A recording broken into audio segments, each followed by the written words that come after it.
Big Sills!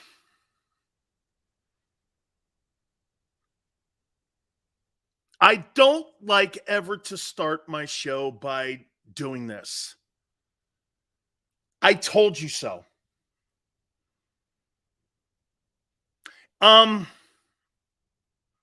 Eagles have lost 7 starters off the NFC Championship team.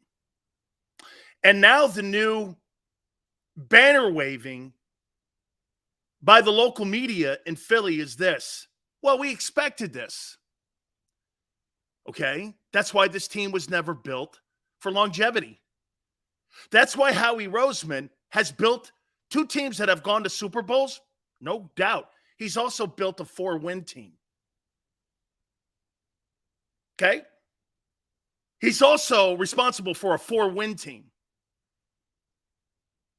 It is always going to be peaks and valleys with the Eagles. But you know the one thing that you give Philly credit for? The swings traditionally aren't as low as the 4 wins. They're pretty much up here, not down there like it went. A lot of things went wrong a couple of years ago when the coach and the general manager and the quarterback and the GM were all at odds. That was a lot to overcome. They couldn't. They only won 4 games that respected year. Over the weekend, they lose a Pro Bowl guard in Isaac Seumalo and a Pro Bowl running back who accounted for 1,300 yards and 11 touchdowns. Quite a loss. That makes it, like I said, 7 starters. I don't know about you. You are not going to come here to this show and sit here and have me say, the general manager had a grand slam first week of free agency. The entire heart of your defense is gone. Your safeties, your linebackers, and your most important defensive tackle. And you overpaid for an old DT and you brought back, you got older and less experienced on defense. And you don't even know what the coordinator is. You have no idea who he is. By the way, nor do I. Once again, like I said a week ago, you're in the land of unknown now. To sit here and say on March 20th, hey, we're the best team in the NFC. Where do you see that? Now, could you be the best offense? Yes. You want to hear this? I think Hurts is going to have a really good year this year. I don't think Jalen's going to tail off unless there's injuries. But to sit here and wave on a Monday, Marcus Mariota and Rashad Penny, honestly, 2 colossal failures at their last stops, or whatever it is for Mariota now. Gardner Johnson lost to the Lions. Had a really good conversation this morning with Chris Spielman, who's an executive with the Lions. It'll come out when the dust settles. Can I tell you the problem that Howie Roseman had with signing Gardner Johnson? He had a trouble opening up the checkbook and giving a guy $10 million that was making $800,000 last year. That was his problem. And I'm going to tell you this. Paying $10 million for a safety, I kind of see it. I do. $10 million for a safety.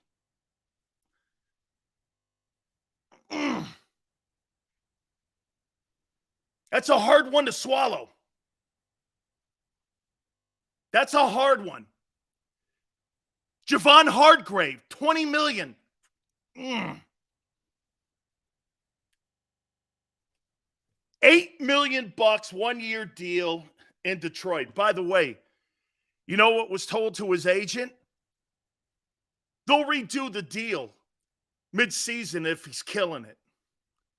They want him in Detroit. Detroit's going to have a pretty good football team this year, in my opinion. Okay? He wants the $10 million. Again, safety. I kind of see where Howie was a little bit apprehensive. Safety position. But again, it's the collection of talent you've lost. You lost the entire heart of your defense. And you brought the old guys back. I don't care how you want to slice it up. You're always going to get truth here with me. You brought two old dudes back and you overpaid for Fletcher Cox. And get this. Fletcher was not good in the first half of the season. When did he get more productive? When they brought Sue and Linville Joseph in. And there was a rotation. That's when he was more productive. You don't have that depth. And you're relying on Milton Williams and Jordan Davis to pick up the mail. So look at the experience you lose at your tackle position. A potential Hall of Famer in Adama Sue, a run-stopping brick in Linville Joseph, and you're going to rely on Milton Williams to have more reps and Jordan Davis to up his game. Jordan Davis, once again, was not the 13th pick in the draft last year. This is real. This is real talk. So, where did the general manager have success?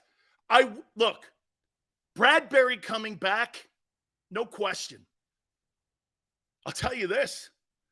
Talking to Chris Spielman in Detroit, once they did the Slay deal, Gardner Johnson was turned off.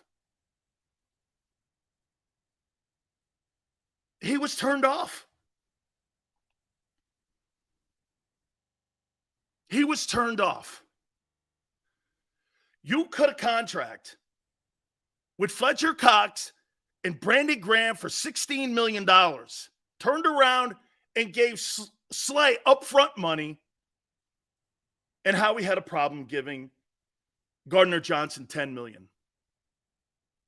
That's how this whole thing played out this weekend. Once Slay was brought back, in theory, Gardner Johnson had no chance of staying. There was no chance. That's what they're saying in Detroit. It was more between Detroit and Denver. Now, again, you got so many question marks. Okay, free agency. So here's something else to think about, too, when it comes to what Howie had a year ago compared to this year. He had more draft choices a year ago to go out and use on getting a guy like Gardner Johnson. He's got 6 picks this year. That's why I say there's a shot that I think he trades down on 10 to create more collateral for him to make a Gardner Johnson deal once training camp starts, once he gets through the mini camps.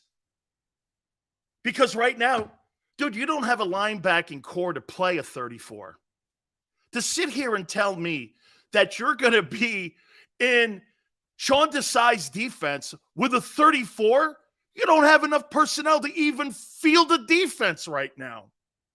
So don't sit here and tell me on March 20th, you've got one of the better teams in the NFC. You do not. You do not.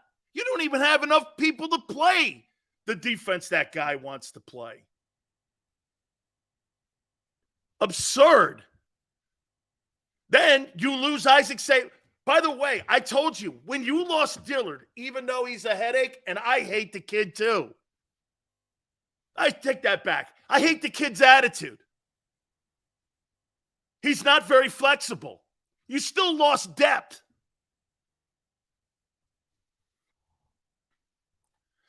What was the logic, you think, in paying Brandon Graham and Fletcher Cox $16 million? What's the logic there?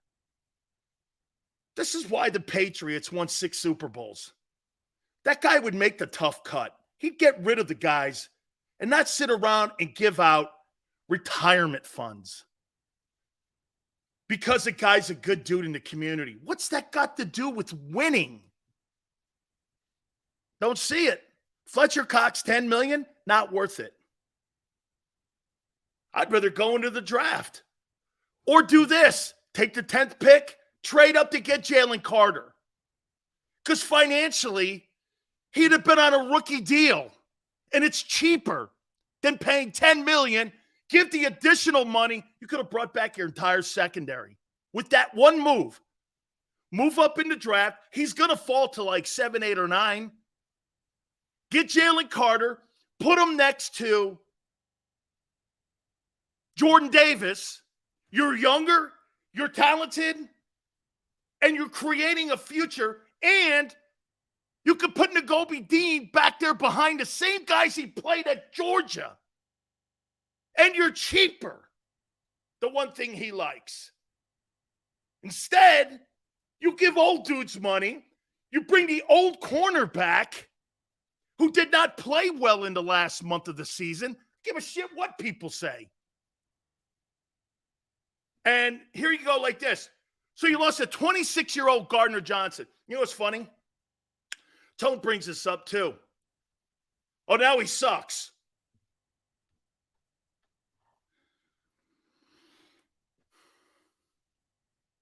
That's crazy.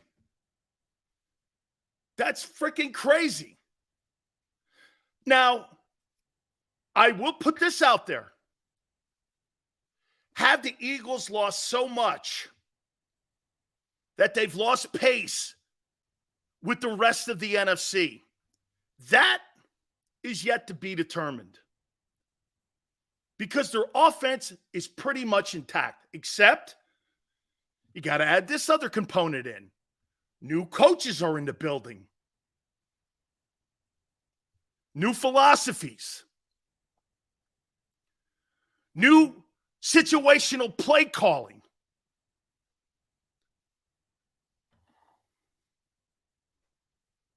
You lost a star player at 26 to keep a 32-year-old corner who's got a half a year left in him at best. Old play Slay.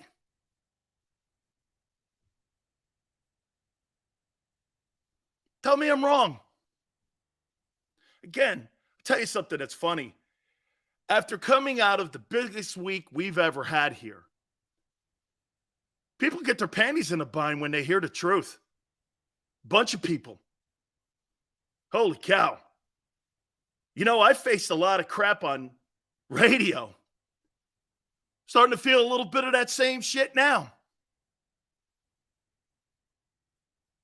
All I'm doing here is doing a show, pointing out what I see. Remember, the National Football Show, not the National Cheerleading Show.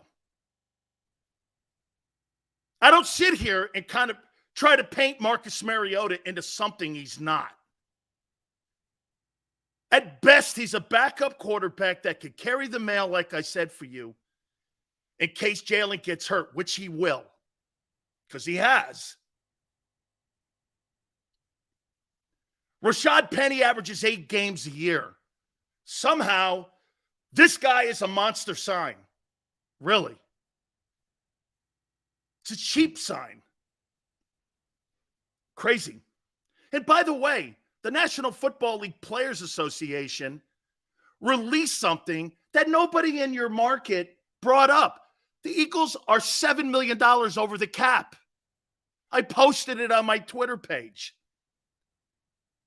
They're $7 million over on 65 contracts as of today. Where are you getting this money to sign Jalen Hurts? That's why C.J. Gardner-Johnson is in Detroit. Where are you getting that money from? Go look.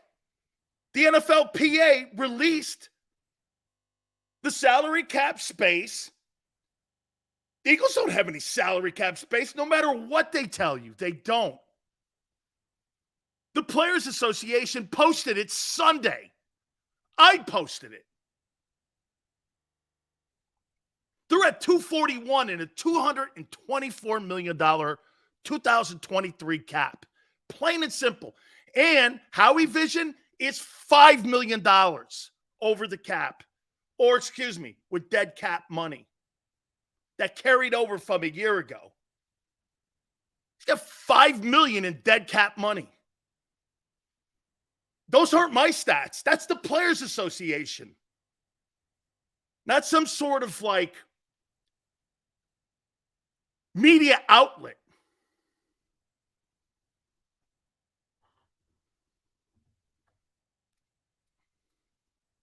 Javon Hargrave made a comment. By the way, if Philly is such a destination, how come no one took a hometown discount? Remember, Slay was not a free agent. Slay was under contract. He took a haircut. One guy came back. The rest of them all left. Cox and Graham, could they have gone somewhere else? Why would you go at 36 or 35, whatever it is that Brandon is? Why would you go to Cleveland for 1 year and act like Emmitt Smith in Denver?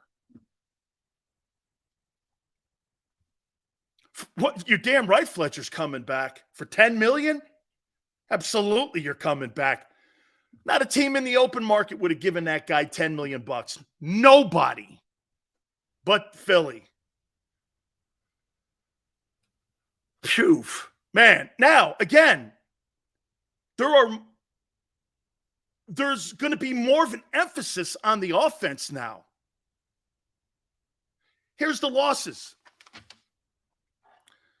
There's actually 9 that are kind of, you look at here. Gardner Johnson, Detroit. Epps. Edwards, Chicago. White, Arizona. Hargrave, 49ers. Sayamalo, Steelers. Makes them better. Sanders, Carolina. Dillard, Tennessee. Zach Pascal, Arizona. Ace, Sills, every season is the unknown. With any team, I tell you, this is what every narrative NFL team wants, and it will get regardless of what you or anyone else thinks. No, you're missing it, though. Everyone was talking to me about dynasty. There's not a chance in hell you had a dynasty going with a guy who built a team on a one-year free agency bonanza. Okay, you tell me this. You think the Eagles took a step forward or backwards in free agency?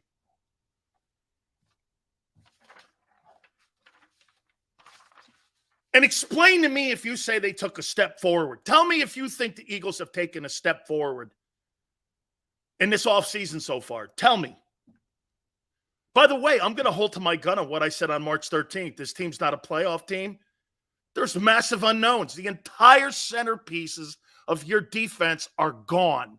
And you're going to now put Hassan Reddick as an outside linebacker? Good luck. Good luck. Hold on. So you think the Eagles have taken steps forward on March 20th? Yes or no? And don't talk to me about drafting. That's not a very good general manager in drafting players, especially in the first round.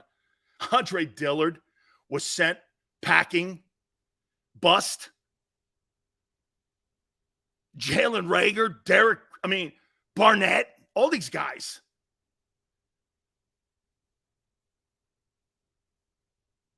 You think they took a step forward?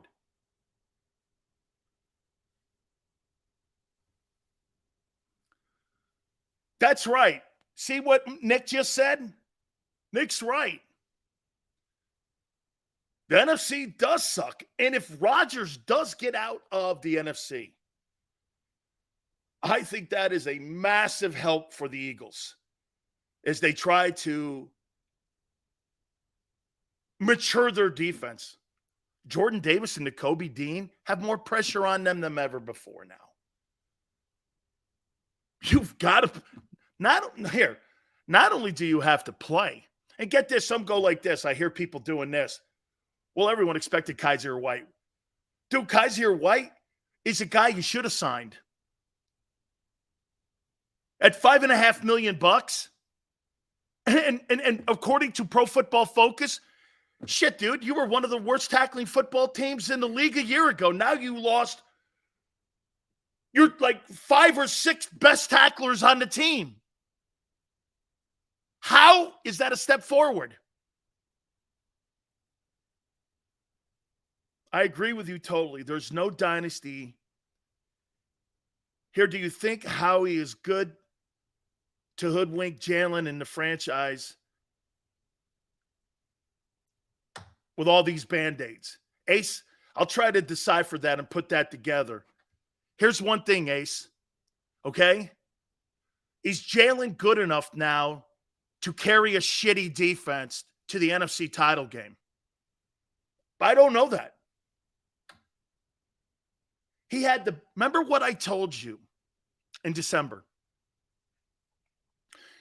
The team that Jalen Hurts had this past season was the best team he'll ever play on in Philadelphia.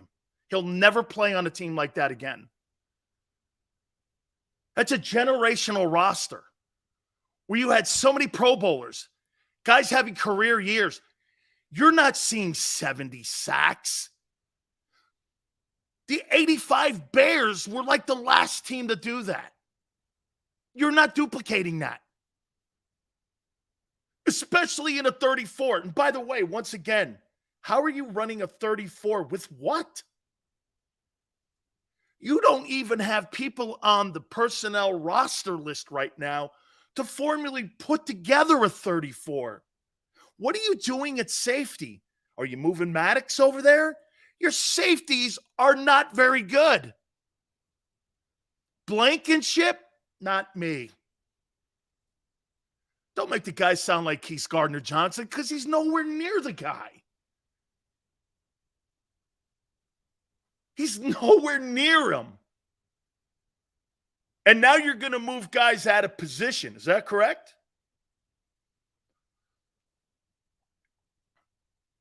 This is a repeat of Wentz and destroying team. No, because you have an offense intact and you have a good leader. This is not the Wentz disaster of 20. This is not that. I don't believe it's that disastrous.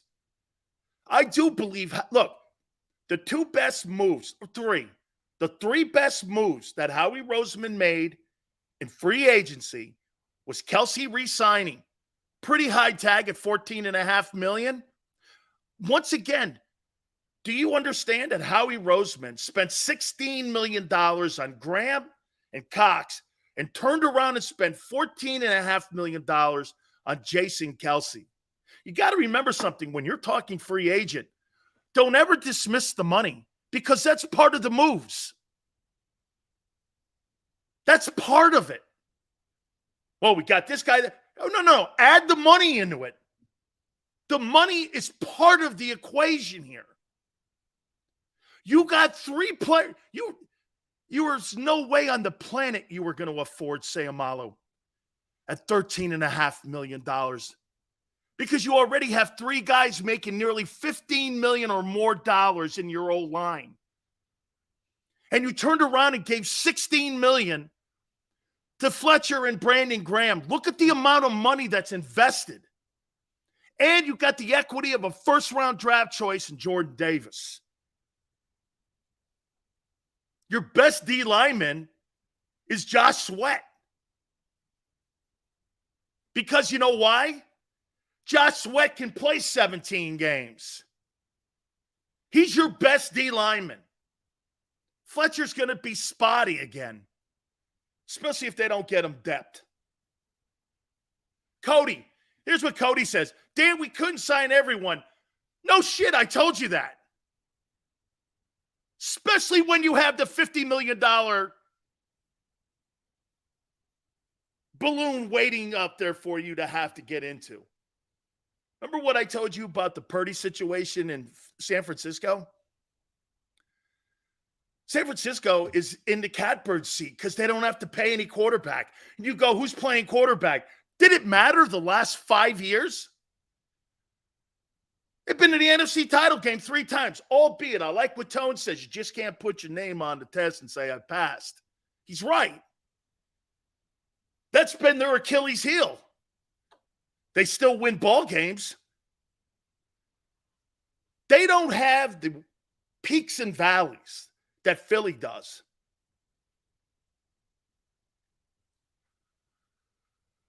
Cody who? Cody who? Let me do this for you here. Just so you think we're not making this up. Because, you know, Big Sills comes bringing gifts, as I always do. And some of you don't like it. It's funny. Some of the conversations you have with people. Crazy. Here. Right here. Here is the ledger sheet that the NFL Players Association posted and sent to all of its members, which I'm a member. Eagles have 66 contracts. $5.4 million carryover in dead cap money. $241,673,948 is what you're spending as of today. You are $6.9 million over the cap. Howie's next move now is restructuring contracts so he can just get his draft choices on the team. Oh, and have to sign the quarterback. How are you doing all this? How are you doing all this? Just a question. How are you doing all this? And Howie's snow globe. Now, let me ask you this. Because we did all of our ripping. By the way, the Slay sign, 32-year-old guy who's losing it at the end of the year for the money they gave him, I don't know.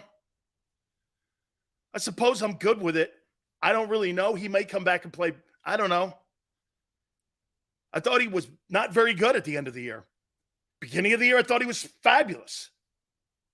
That's a fair assessment. Okay? So should we just flip quarterbacks every couple of years too? No. Once again, General, the $50 million quarterback decision, you're either going to be Dak Prescott or Patrick Mahomes.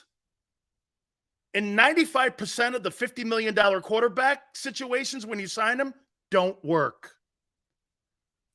You're going to be one or the other. You're going to be Jared Goff, Carson Wentz, or Patrick Mahomes. That's all I've been telling you. Who are you going to be?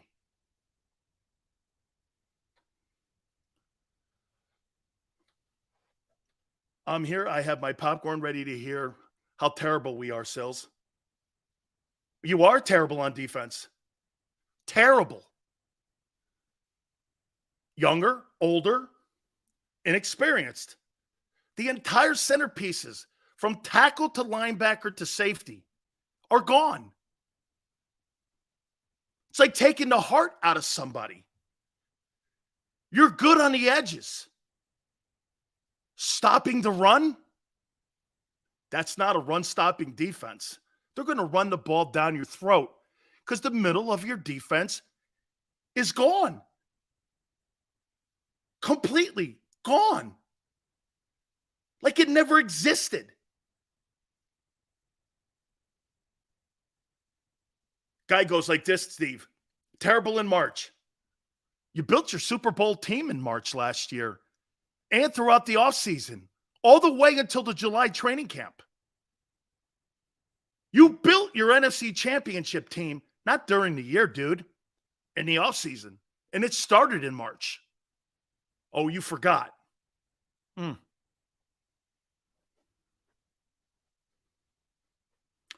So, unlike a week ago, I've already taken, again, signing Fletcher Cox and Brandon Graham is great in front of a microphone and great at a charity.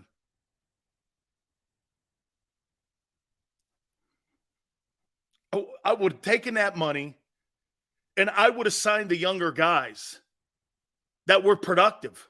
Look, TJ Edwards, I don't know. He wanted to go to Chicago. I think that was a foregone conclusion. Played his ball at Wisconsin. I think he wanted to go back to the Midwest and play closer to home. I don't think it had anything to do with disrespecting Philly. But CJ Gardner-Johnson was insulted by the offer and the 1 year, and he said, I'd rather go play somewhere else. And Chris Spielman wanted him. Dan Campbell, Chris Spielman got on the phone with him. Chris Spielman got on the phone. And look at Jameson. Now TJ's overrated. Last year he was fantastic. Okay. Yeah. Everybody sucks today now that didn't resign. Get your panties in a bind. Now here, unlike last week, where we were watching this thing disintegrate in front of us and bringing in broken down players, has free agency changed the mentality of what they'll do in the draft coming up in 38 days? Has it changed? Do you go corner? Do you stay at corner? I did miss your super chat. I got it. Does it change? Has it changed the priority now on what to do there at 10? What's the proper thing to do at 10 and 30 for the Eagles? With all the losses now, what's the main priority on the football team? Okay? What's the main priority? Or has it changed? Do you still go corner?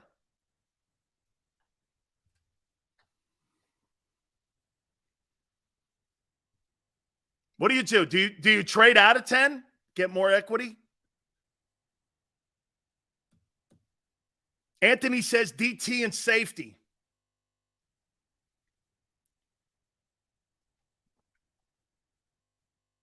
Not a DT. Jalen Carter's not there. You don't take him. If Jalen Carter's at 10, I don't waste my time not taking him. If he's there at 10, shit, if he's there at 9, might make me want to move up a pick. You got an old dude and a guy you're not sure at tackle. And the reason Fletcher played better was because there was more depth. But here's the key to that: experience depth. Guys that had been in the league a long time. Guys who knew how to prepare for ball games. Guys that were leader in their respective teams. Sue has won Super Bowls. Knew how to prepare. After Jordan Davis came back from his injury, he couldn't beat two 36-year-old defensive tackles out. Solid. Nakobe Dean couldn't get on the football field and was a non-existent guy in special teams. One of the worst units in the league. But he's going to be a frontline guy. Okay.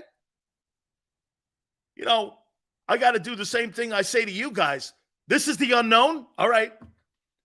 Hopefully he turns into Sam Mills, because he's a little dude too. He's going to play the Mike linebacker at that size. Okay. Oh, hey, if you don't have good defensive tackle play, Nakobe Dean won't make 17 games. He's too small. He's a little guy. Mike, linebacker, where all that traffic is inside. And Jordan Davis got his ass pushed off the ball in the Super Bowl. That guy's playing your Mike?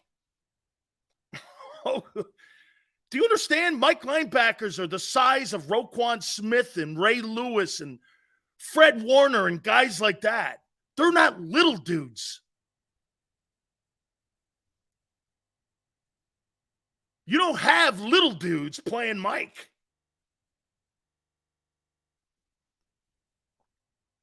Priority now. What's the priority? Here's what your football team looks like.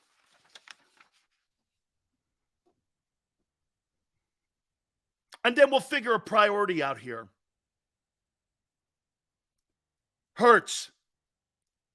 Great year. Okay? Rashad Penny, your running back? You went cheaper and a guy who plays 8 games a year.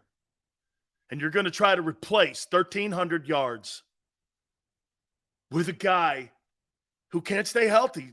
11 starts in 5 years for a first-round pick is terrible. But he's a star in Philly. AJ, great year. Devontae, great year. Dallas Goedert, an absolute rising star. Mulata, rising star. See, this is where you get truth. Landon Dickerson, rising star. Jason Kelsey, Hall of Famer. Cam Jurgens, another dude out of position. So let me get this right. You're so thin on your roster right now, you're going to move Avonte Maddox to a different position and Cam Jurgens. Sounds like you prepared well for the offseason. Lane Johnson, Hall of Famer. In total, I would say this. It's probably the best offense in the NFC. And the reason I give it the nod over San Francisco, I'll tell you what. Detroit's going to be in there, but there's too many unknowns there. This team's performed at an NFC championship level and almost a Super Bowl champion level. That's an A. That's an A. And Mulata young, Smith young. Shit, A.J. Brown 25. Hurts young. Dickerson young. I mean, there's a core group of dudes on that side of the ball that you're very high on and shows a lot of promise. You're high on this side of the ball. Now, new coordinator, I don't think that's going to really affect too much because Jalen Hurts is really the OC. Defense, old Brandon Graham. Jordan Davis. I don't know. He ain't the 13th pick as of right now. The guy is not. The day you drafted him, I said, one day he has to live up. Have I not been saying this? One day Jordan Davis has to live up to his immense athleticism. He didn't a year ago. He is who he is. This guy has never played up to his 4.78. Ever. And he's spotty. SEC title game, he sucked. National title game, he was fabulous. First half of the season, we're good against the run. After that, lost. Couldn't even get on the field.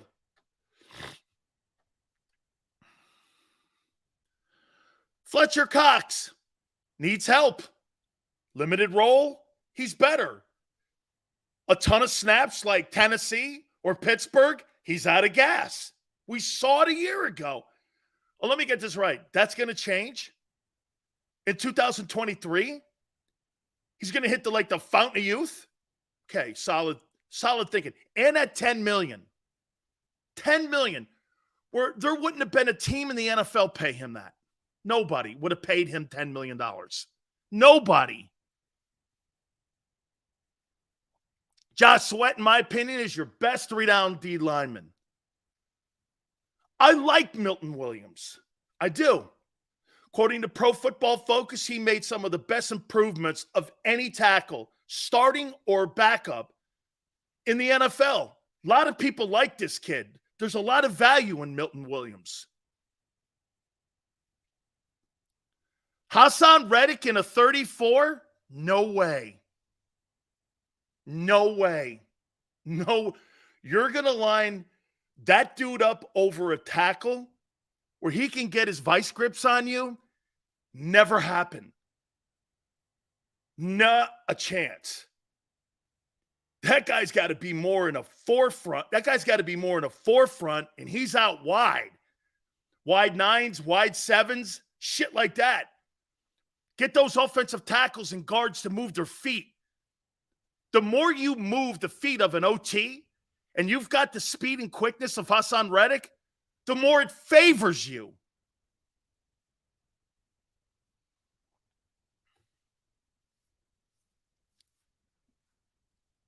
N'Kobe Dean's your Mike Backer? Sean Bradley? Who?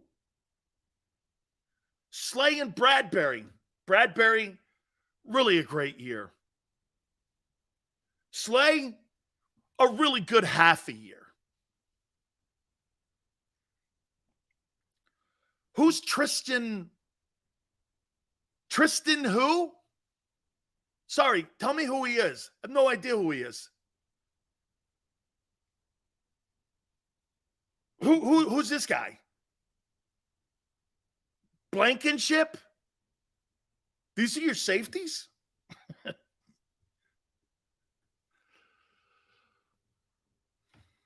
That defense won't be up. You'll be in the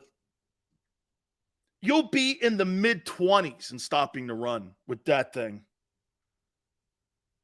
Mid-20s. That's a defense that won't stop the run, especially if you're going to try to run that ridiculous 34. That means you're saying that Jordan Davis is an upgrade to Javon Hargrave at nose if you're going to run that ridiculous 34. Do you understand when you run a 34? You've got to have people like Sam Adams, Tony Siracusa. You've got to have people like Ted Washington, Vince Wilfork, guys like that to play that nose. To keep centers like Jason Kelce will torture Jordan Davis if he ever played against him. He would torture him. Kelce would torture him. Slips and scoops, misdirection plays. They're going to run a ton of shit at him like that.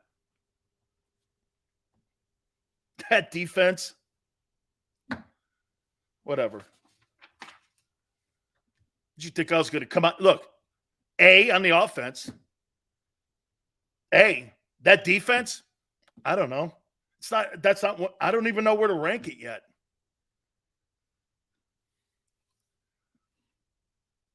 If Eagles make the Super Bowl, I picked you to go to last year.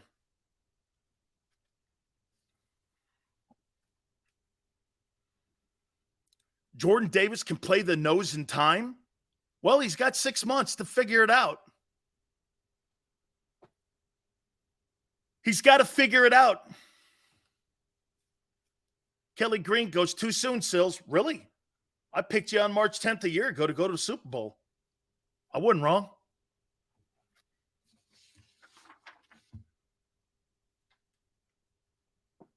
Priorities now. What's the number one priority with this team? Half a team. And by the way, what's your coordinator going to play? He wants to play at 34, doesn't have the roster to do it. They don't even have the personnel on the team to play it. Sills, here, you guys are going to go like this. Well, Sills, isn't he going to go into the draft? Well, right now you're $6 million over the cap. So you've got to restructure deals and you've got to do a bunch of stuff here with Reddick and some other guys, Lane. I mean, there's a ton of things you have to do here to even get under a position to draft, let alone free agency and bringing guys in. And let's not forget the signing of Hurts.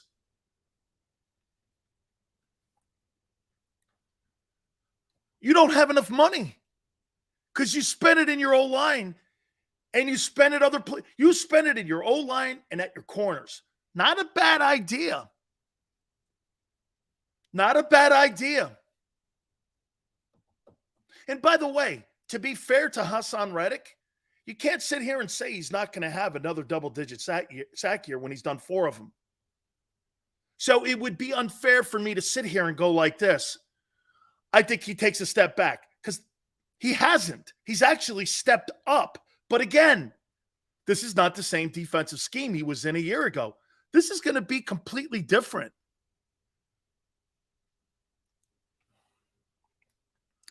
I'm talking truce to you here. Talking about riling anybody up. I'm looking at the 22 guys that you're going to go as of today, March 20th. If you were to play a game today, here's your football team. Your football team is very good on offense. This is the team that loses games 30-32. Don't have any injuries either. You have no depth at your tackle positions now. Jack Driscoll, I called him the floating buoy. Hold on so you don't drown. Moving Cam Jurgens over, that's not what his skill set is. Well, he can play guard. Really? Do you understand the nuances, even right guard to left guard, how much of a change that is for players? They're completely different steps, completely different mindsets. And by the way, for the record, you've got to have great feet the closer you are to the ball inside because there's more traffic.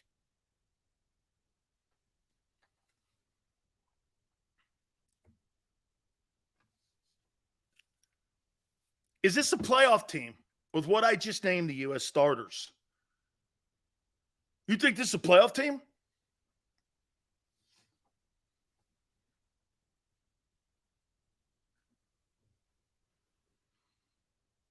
You think this is a playoff team?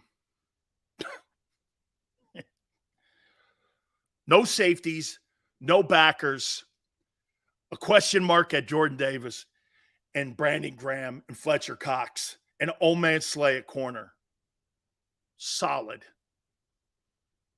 Okay. Good luck to you.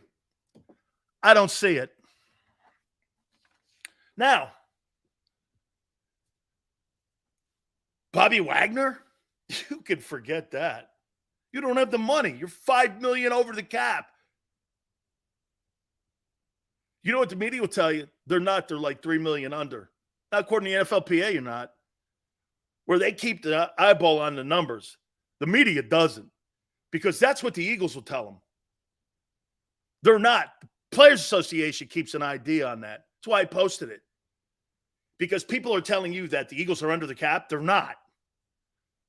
And he has $4 million or $5 million in dead cap money that carried over.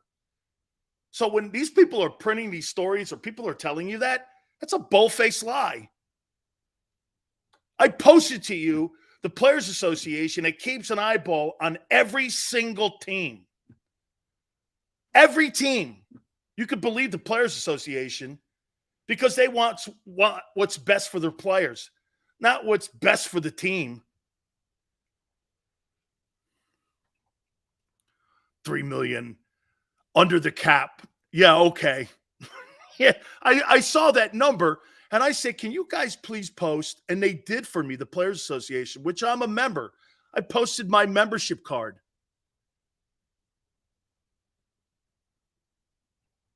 And Howie Vision's got $5 million from dead cap money coming over to the new cap. So he doesn't have $224 million to deal with. That's why he had to take a haircut with Slay. Getting Slay back on a cheaper deal, more money up front, probably good for both. The number one deal that he did was the Bradbury deal. The rest of them, he lost every single guy that was a free agent. And here's the narrative. Well, that was expected. Really? You were expecting to lose 7 of your 22 starters from the NFC title team. Okay. Hold up, Sills. The position group I have complete confidence in is the O-line. Okay. This is a team sport, Marshall. It's a team sport. You've got to stop people. Brian asks a great question. Fletcher Cox or Gardner Johnson? Gardner Johnson all day. He's younger. And he was one of the better stars on the team a year ago. Don't have people tell you that they would rather have Fletcher back than Chauncey Gardner. Who cares if he's a tool? If he plays for you and leads the NFL in interceptions and has a great season for you, who cares?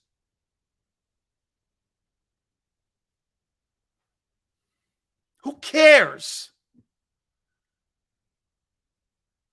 Quinn goes right exactly what I said a couple minutes ago. Kansas City's defense sucked, and they won the Super Bowl. So you're under the assumption you have Patrick Mahomes as your quarterback. I completely do not believe that. I completely do not believe that. Absolutely not. Jalen Hurts cannot take this team to a Super Bowl and win it. Patrick Mahomes can.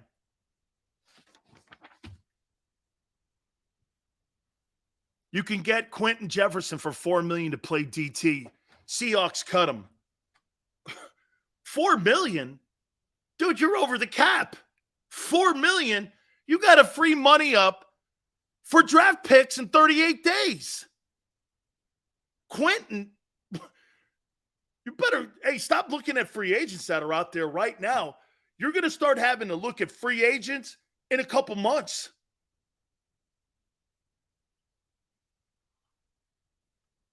Couple months.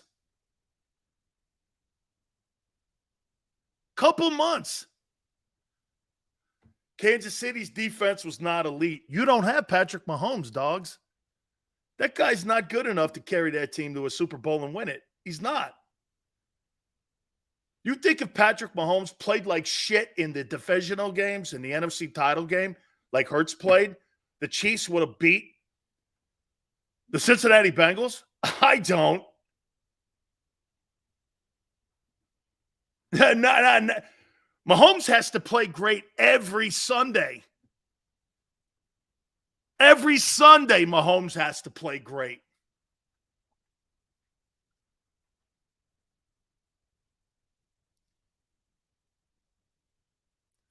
Eagles go like this. Eagles for life. I guess Mahomes is the only guy that can win a Super Bowl. Well, just like Brady. And this is why Peyton Manning, again, underachieved in Indianapolis. Why did he underachieve? One Super Bowl, and he's considered one of the better quarterbacks in NFL history? Shit, the guy in Pittsburgh did more. The guy in Pittsburgh did more in the Steel City than what Manning did in Indianapolis. Facts. Shit, his brother did more in New York than what Peyton did in Indianapolis. Facts. Shit, the guy in New York beat the GOAT twice.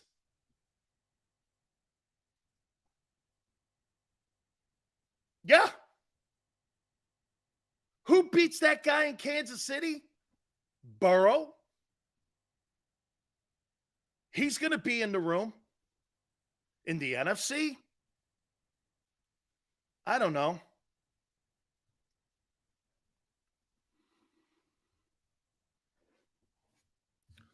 Patrick Mahomes could take this team to the Super Bowl. Jalen Hurts cannot. You know why? Mahomes proved it. 2 rookie corners, 9 rookies starting. How about this? Let me back up. Let me do this one for you. We're going to find out. We're going to find out. 2023 is going to tell us a hell of a lot more than 2022 did about Jalen Hurts. You bet your ass. This guy had a packed team a year ago. He ain't got that now, and he won't. We're going to find out. I'll tell you what. Okay? I'll tell you what. Last year made us really respect Hurts' growth as a player. This year, we're going to find out if he's a lead or not. Better schedule, lesser team, more responsibilities. As it should be if you're going to pay someone $50 million.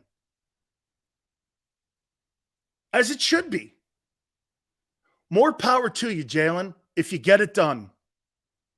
Everyone's rooting for you.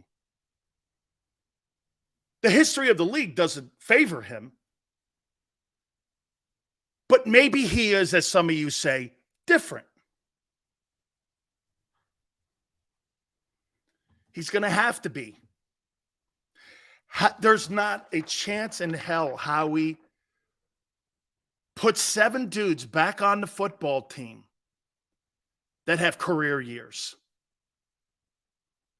7 starters are off the 2022 NFC Championship team. Not a chance in hell. Because this time, there's money issues. You've got a lot of double-digit millionaires on the Eagles now. Check this out. 2 tackles, $15 million. A center, $15 million. A receiver, $20 million. An edge rusher, $15 million. A corner, $14 million. Another corner, $14 million. There's only $224 million. And you're over the cap. And you have dead money. Howie Roseman's going to need a shoehorn to get out of this one. Free agents, almost every one of them left but Bradbury. Every one of them. I thought all these players were going to take, this is what you guys were telling me, they were going to take hometown discounts. Oh, one did, Slay. And he wasn't even a free agent. But you know what he did? He put such a stink up. And really, the Eagles didn't probably want to let him go. They didn't. So what they did was they brought the 32-year-old cornerback at the expense of a 26-year-old player who led the NFL in interceptions. I don't know. We'll see how that plays out. Here's your big question marks. Well, Jordan, here. That's a great one. Here's your question marks. Who's playing linebackers? Who's your safeties? Will Jordan Davis pan out along with Nakobe? Was it the right decision to pay Brandon Graham and Fletcher Cox $16 million combined? Was it the right decision to pass on Gardner Johnson to pay Slay and restructure Slay? Bradbury, I'm good with. Don't you think you could have used some of that money on Fletcher Cox also to try to get Sayamalo back in the building? Or that wasn't a priority then? I thought you're trying to build the best offense you can for Jalen Hurts. Oh, that's right. You got to pay him.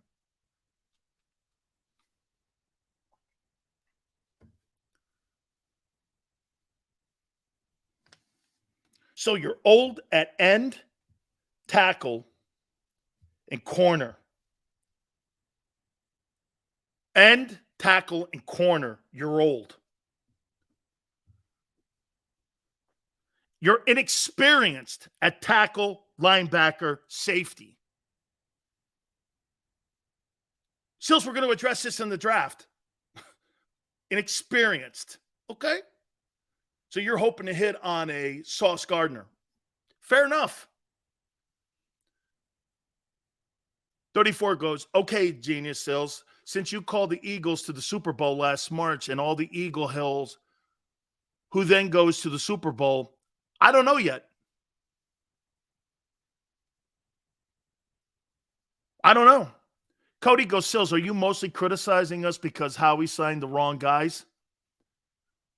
No, I'm criticizing because Howie built a team for 1 year. It was never something that was going to be a football team that was built for the future. See, you got to remember something about a guy like Roseman. He's an accountant. He balances the books every year, not the roster. He balances the books. He's not a personnel guy. Last year, if you notice, every one of the deals that he did were all free agents. What rookie off the team that he drafted a year ago had an impact on the team? No one. Zero. And the one guy in the last 2 years that he drafted that it's had an impact on the team has been Devontae in 2 years.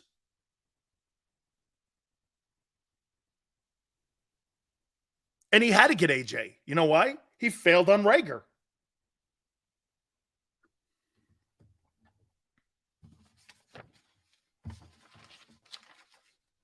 I don't know what some people are looking at here.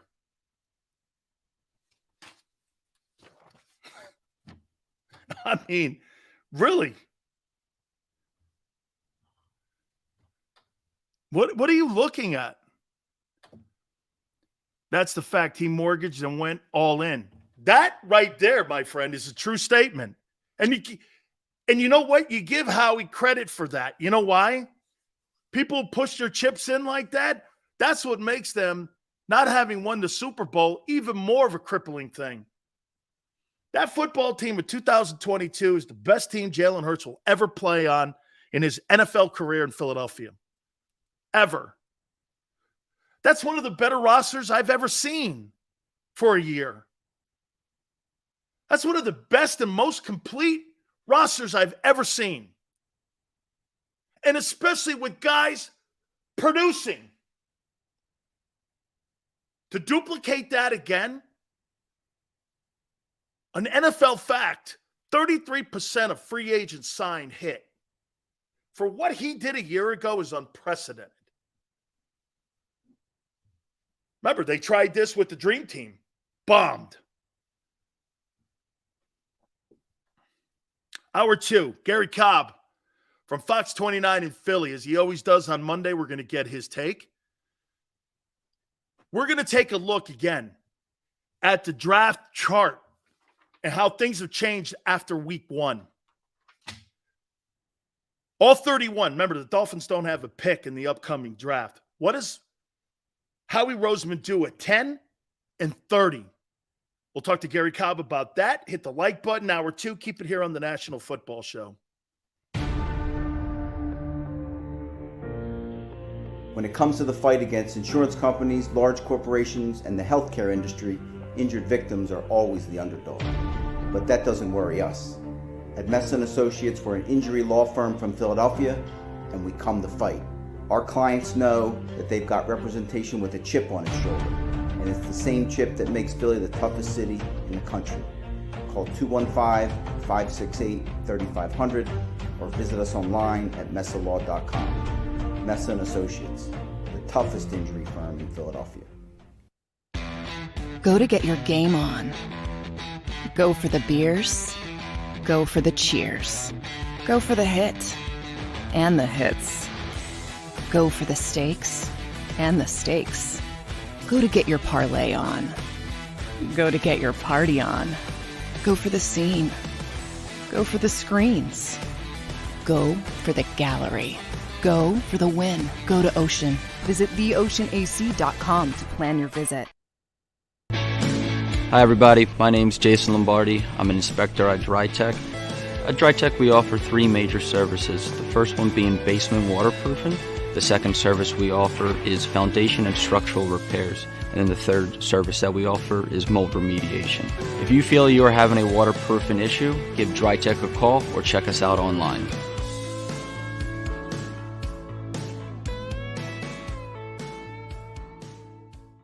Jeff D'Ambrosio doesn't need a special event to appreciate his customers. Jeff shows his appreciation to them every day of the year. Jeff makes sure to stock more new inventory than anyone and guarantees prices and payments that nobody can beat. There are so many reasons that thousands of customers know Jeff is the easy, friendly place to do business. More for their trades, no judgment zone for credit issues, the best, most reliable service department in the country. That's why I like Jeff, and I know you will too. Jeff will satisfy you every day. Jeff D'Ambrosio, Destination Downingtown, Owner Appreciation Event.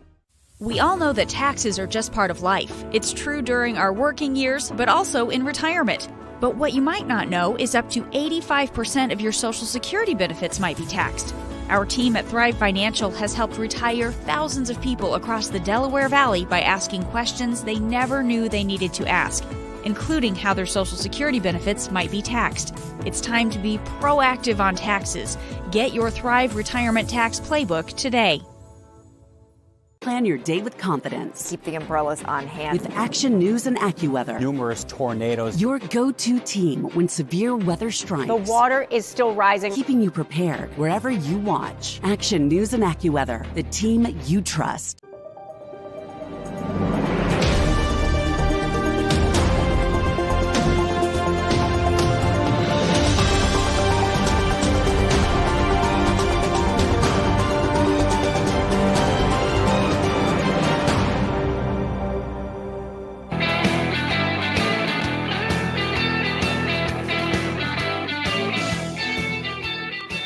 Keep old man Slay over Gardner Johnson. Congratulations to you. Dumb move.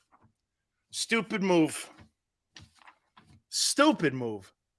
Oh, by the way, before I continue on this, so Javon Hargrave, who played in Philadelphia and was the centerpiece on that defense, said that if Brock Purdy had played, that NFC title game would have been clearly different. Hey, what? What? Wait a minute.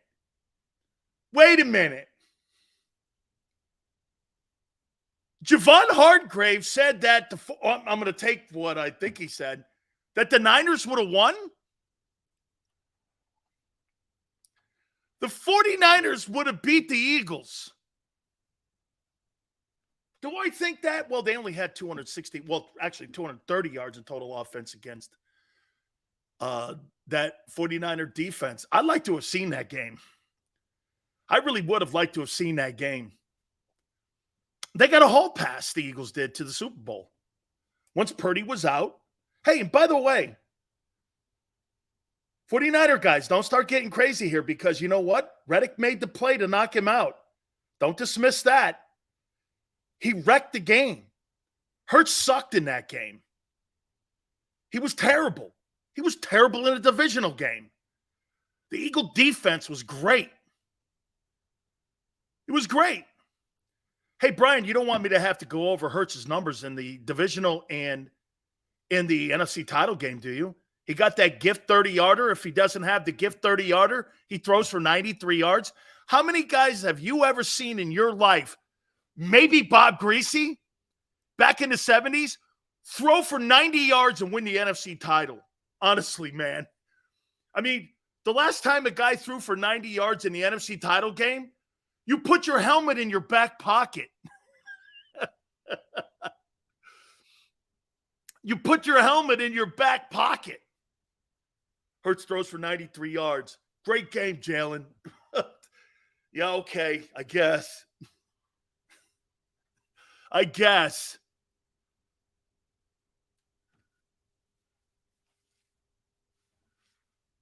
Dude, Yale, he was the number one priority, Gardner Johnson. And by the way, I'm hearing some media people going that the Eagles got frustrated with Gardner Johnson. Your job is to handle your own frustration, to get the player signed. That's what GMs are. There's certain, so not everyone is going to be Jalen Hurts. You're going to have tools, dickheads, and great people like Hurts. Your job as a general manager, along as a coach, is to manage all that. Well, the Eagles didn't want to put up with it anymore. That's your freaking job, is to put up with that. You're not the coach of the team, dude. You're the guy to put talent on your football team. That's your job, not to sit there and try to go, well, he's too much of a tool for me to sit here and talk to. That's how you lose talent. That's how 7 starters go. See him. Well, I don't want to deal with him. That's your freaking job, dude. Is to deal with that.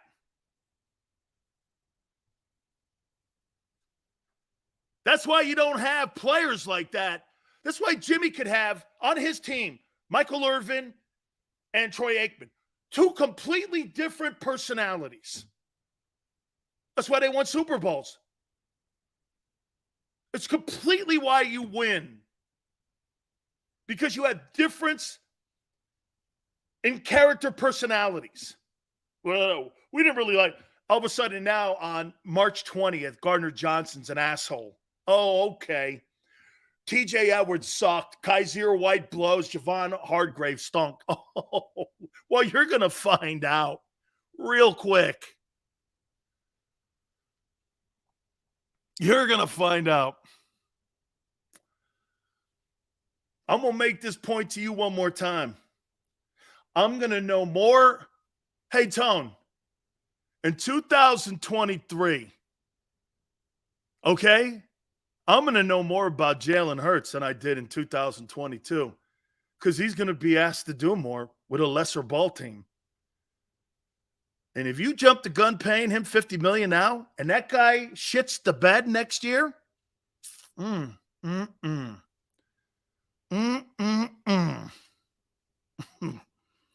you'll be in the Cowboy room.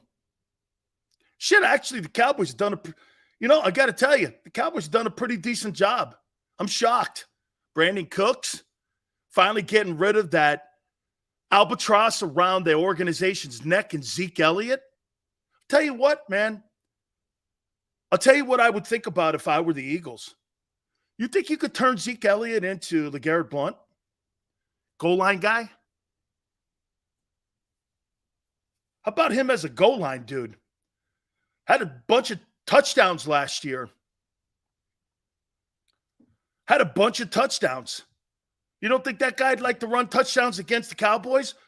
Dude, I'd use that fire against the Cowboys. Putting Zeke Elliott on my team. Run him in the goal line. Okay? Batman goes, can you pay him? Dude, that guy's not getting anything crazy money. People think he's finished. You know what you do? In my opinion, with Zeke Elliott, I'm Howie Roseman. Hey, dude, I'll tell you what. I'll give you $2 million. I cut that guy, Rashad Penny, in 10 seconds. Bring that guy in as a goal line guy, like LeGarrette Blount. He goes, how'd you like to face the Cowboys twice a year and run that ball right down their throat? And turn him into LeGarrette Blount. Batman goes, I'd rather prefer drafting a running back instead of having a guy who would have all that built-up anger, averages 4.2 yards in the NFL. You're going to take a gamble from a guy from Shitwater University to try to run the ball against the Cowboys. How does that make sense? Zeke ain't old. You're wrong. The guy's 27 years old. He ain't old. He looks it. He's 27 years old. Shit, this guy's 3 years older only than Jalen Hurts.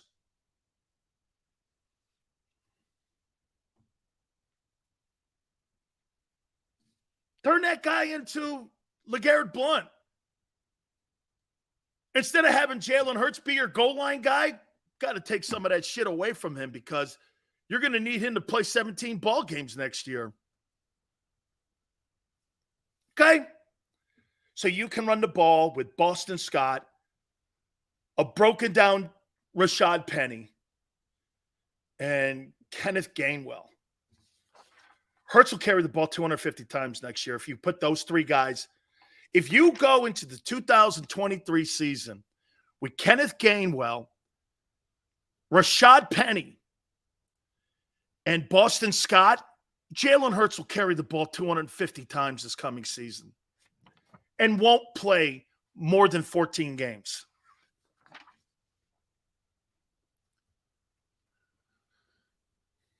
Paul goes, Penny's going to be a star. He's never been.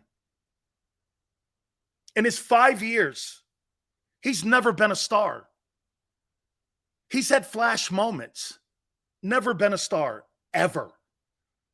Chris Carson was more of a star in Seattle. If he was a star, then why did the Seahawks draft Walker from Michigan State? He was always hurt. Availability and durability are part of the equation, my friend.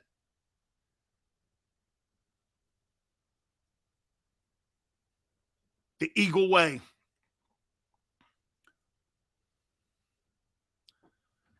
That man's right. He's low risk, high reward. Yeah. That's why you gave him a nothing burger of a contract. He ain't anything special. He's never been. But if you listen to people or read, hey, great sign. I'm like, if that was the case, why'd Seattle dump him? I mean,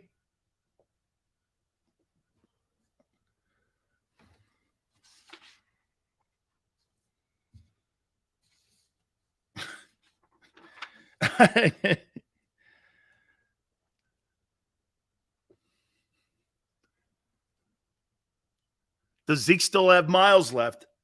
In a controlled environment, Yale? Goal line plays? Short yardage plays?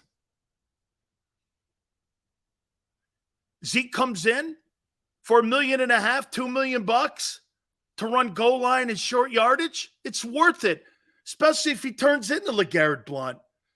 LeGarrette Blount, for what all people say about him, was a fabulous goal line running back.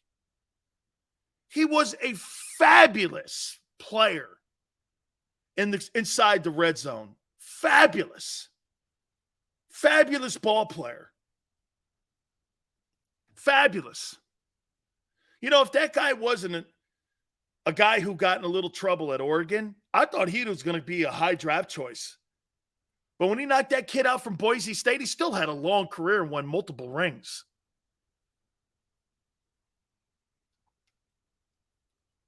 Red zone. Nothing more. But if you go into, again, you go into this year with that threesome of running backs, Jalen Hurts will carry the ball 250 times, and that guy won't play more than 14 games this year. Dude, he's missing games now. That number's got to come down. How does that number come down when you take 1,300 yards out of the backfield, 11 touchdowns, and a Pro Bowl guard? You take a Pro Bowl guard and a Pro Bowl back out of your offensive huddle. 1,300 yards is now gone. Well, the other guys can make it up. Again, the land of unknown. Okay. The land of unknown. How many lands of unknown do you have now this coming season? Guard, running back, safety, both, linebackers, Nakobe Dean, and you don't have enough to put a 34 together? This is classic. And no depth in D-line. And no depth at offensive line. How will make it right, though? $7 million over the cap. And you got a draft coming up in 38 days. And you got a quarterback you got to sign. This is going to – I'll tell you, like I said, you know one thing I will give you guys? One thing is damn sure. The Eagles are more interesting now than they ever were during the regular season. They're more interesting today than ever before. This is more interesting than even the shit-stained Carson Wentz story. This is a great, because it's multiple areas of the team. It's multiple fallacies that people have about how this guy's going to play here. Let me ask you this. Fletcher Cox. He's been the best defensive tackle that they've drafted in the last 25 years. Is that right? Hargrave was a free agent from Pittsburgh. So you're gonna hit on another one. Linebacker has been a long spell since they hit on a guy. Safety has been a long time. You know what's crazy? Howie's such a great talent evaluator. Both his corners are free agents. Or one was a free agent, one was a trade. I mean, like I said to you the other day, I think Howie's good in pro personnel. You know why? Because there's a certainty about those guys. See, I hear people do this all the time. People go like this to sales. Hey, let's just get them in the draft. That's uncertainty. That's like picking a stock and hoping it goes to 14-fold. Drafting players is like picking stocks in the stock market. No matter what the round is. Sometimes you hit on Jordan Mailata with a penny stock and he turns into something spectacular. And sometimes you draft Derek Barnett. Sometimes you draft a guy like Jalen Reagor. And sometimes you draft a guy like Jason Kelsey. What's the difference there? You didn't spend any money or equity really on Kelsey to get him in the building, and now he's a Hall of Famer. Jalen Reagor will be on his third team.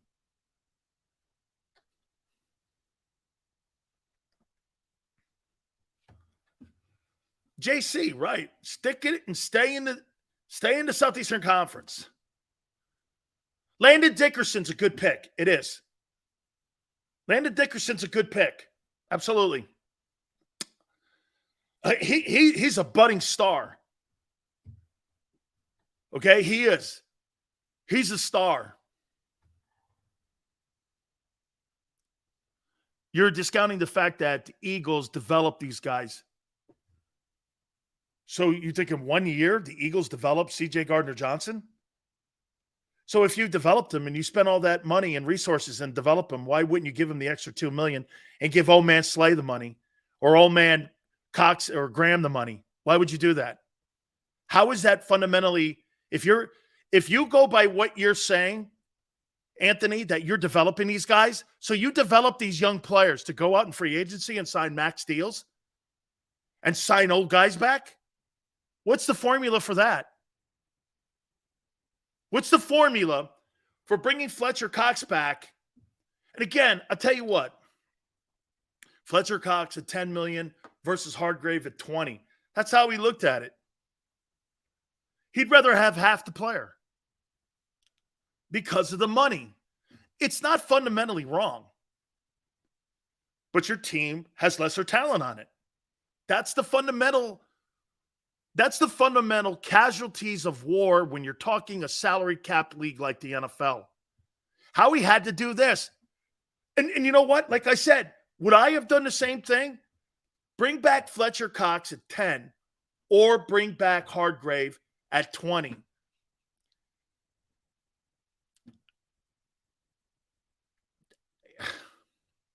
You see what I'm doing here, though? The money outweighs whether I want the player or not. Of course, we want Hargrave back over Fletcher. But fundamentally, you can't. You can't. So we took the lesser player. Hargrave's now the third highest paid DT. Hey, 49er guys, $20 million for a defensive tackle. And you know, Niner guys are crowing about how that roster looks. Well, here's my problem. So you have everything on all the intangibles of a team that could win the Super Bowl, but yet you let Garoppolo walk out the building to hand the team to Sam Darnold? Hey, man, Kyle Shanahan and John Lynch have effed that position up for the last 5.5 years.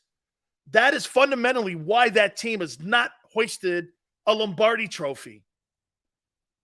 And as a matter of fact, the best quarterback, in my opinion, that they have had in the last 10 years has been Colin Kaepernick. And you F that thing completely up.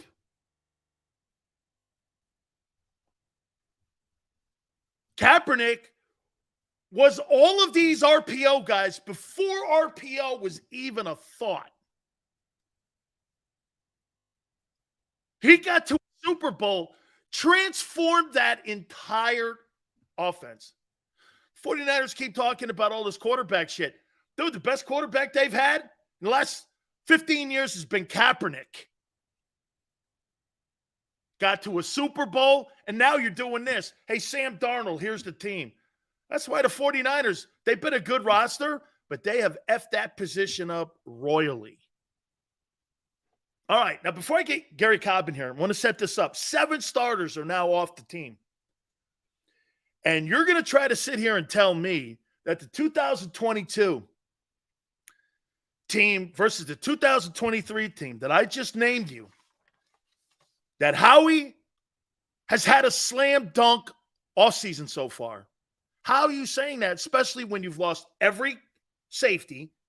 You don't even have the line. But this guy, Sean Desai, wants to run a 40 or 34. He don't even have enough linebackers to run it. And you brought back Fletcher Cox on a $10 million deal. So you signed 2 old guys, and you brought the old cornerback, and Gardner Johnson's now in Detroit on a 1-year deal for $8 million. He wanted 10. Howie said no. You tell me. Let's bring Gary Cobb from Fox 29 Philly in. Woo! Enough, Gary. I'm not even going to ask you a question. Let me hear you. Well, it's been tough. I know I always kind of give Howie the benefit of the doubt, in the situation. But, this thing with Gardner Johnson, man, that was disappointing because, a lot of people want to say, I heard some of the negative things guys were saying. You want to get him under contract. I mean, because he has a big upside. I mean, even though he didn't play a lot of the year, those 6 interceptions, turnovers are huge in the NFL. I mean, they affect the game. A player that can get turnovers puts a guy on a whole nother level. And I know, you could say he hasn't done it consistently and things, but you could see the athletic ability of a safety who's got great ball skills and great instinct. Plus, he can cover man-to-man. The guy can tackle. He wasn't, as consistent, but you could see that when he needed to tackle, he could tackle. But I thought I saw a tremendous upside, and maybe they were thinking, he got hurt or whatever. But I was disappointed with that. Now, with you start talking about some of the guys like Fletcher. 10 million, Gary. It's not so much bringing him back. Yeah. It's the 10 million. And then you spent 16 million on a 35, 36-year-old end and a Fletcher Cox at 10 million. And you let Sayamalo walk, and you let Epps, Gardner Johnson, then you turn around and give the 32-year-old corner money up front. He took a haircut like I said he would, and you lose all your linebackers. I mean, help me out. You know what? You've been around this team longer than me. Help me understand that more. Well, I know that they don't look at the linebacker position, especially you're talking about playing off the ball. The linebackers that are going to be rushing, they have some marquee guys that are going to be rushing the passer that they still have there in Hassan Reddick and really, Josh Sweat. Do you like him, though, Gary? Do you like him, though, in a 34? Who's that? Hassan Reddick lining up over a tackle? Yeah, because he's Or going to be rushing excuse the me, passer. playing outside linebacker? He's playing outside linebacker. Yeah, I like him playing outside. That's what he's been playing. He's really an outside linebacker. You know, he's a speed rusher, and I don't think he's a problem. I mean, if anything, he's a plus. I mean, the guy had 16 sacks last year, so I know. he's a big plus. But the thing that you look at and you say, you know, do you give all that money to Fletcher? You know, you become attached to guys. But wait a minute. You know, and you look at who they're bringing back, and you start looking at the ages, and you see, you know, Brandon Graham. I mean, are you going to get a good year out of him? I mean, the guy's what, 34? You know, 35. You know, you're talking about him. You're talking about some of the other guys. You know, you talk about Fletcher. You know, did Fletcher really have a great year? You know, so you know that's the thing that starts to concern me. They are going to have to be right on some young players. There's no doubt about it, because they're going to have young linebackers. They're going to have some young, you know, guys on the inside there playing on the defensive line. There's no question they're going to have to be right, and they're going to have to be right about the safeties, because they're going to go with some guys, some veterans. They'll probably try to sprinkle veteran in there too. They got one of the kids that's already here that'll play, but the you know, you need guys that are going to make big plays, which is, you know, guys that get a chance to catch the football. You got a safety with great ball skills that's going to come down with the ball. I mean, it's huge, because turnovers, come on, one turnover and they're world champs. How about this, Gary? Your entire safety position is gone. Yeah. Your middle linebackers, you're counting on Kobe Dean to play the mic? Wow. And, you know, the thing is, he's calling a lot of the adjustments. He's you know, that's the thing is, you got young guys in there, because the linebackers and the safeties change the defense during, you know, just before the play. They're making the adjustments. They've got to know what they're doing. See, that's what you're relying on. Now, Kobe Dean, he's a smart kid, but you're asking him to make a major jump, and you're going to have somebody else in there, and they got to know what they're doing. That's the big thing, because they're really like part coach, because they're making the adjustment just before the play. They got to know, hey, what are these guys like doing out of this formation? You know, so different things, adjustments you're going to make. That's why the linebackers and the safeties have got to be smart. That's part of the game. Which one of these losses, Gary, do you think they're going to feel the most impact? Gardner Johnson, Epps, Edwards, White, Javon Hargrave, Seumalo? Jesus, man. Miles Sanders. Almost every one of those guys had Pro Bowl consideration. Well, Hargrave. I mean, Hargrave got 11 sacks, but he probably helped other guys get another 10. Because he broke free. He coming loose. You know, when you got somebody coming loose there in the middle, the quarterback's got to do something. A lot of times he takes off and runs into somebody else. The other guy gets the sack. But really, it was the defensive tackle beating his guy was the one that caused the sack. Because he can't just sit in there, because once that guy breaks free, you got to go. You got to leave. You got to go somewhere. You got to move. And a lot of times he would run into the defensive ends because of Hargrave. And Hargrave is a great pass rusher, especially for a defensive tackle. And you only have but so many guys in the league that can just flat out beat guards and centers all day long, one-on-one. And Hargrave is one of them. And that's why the Niners gave him all that money. How about this one, Gary?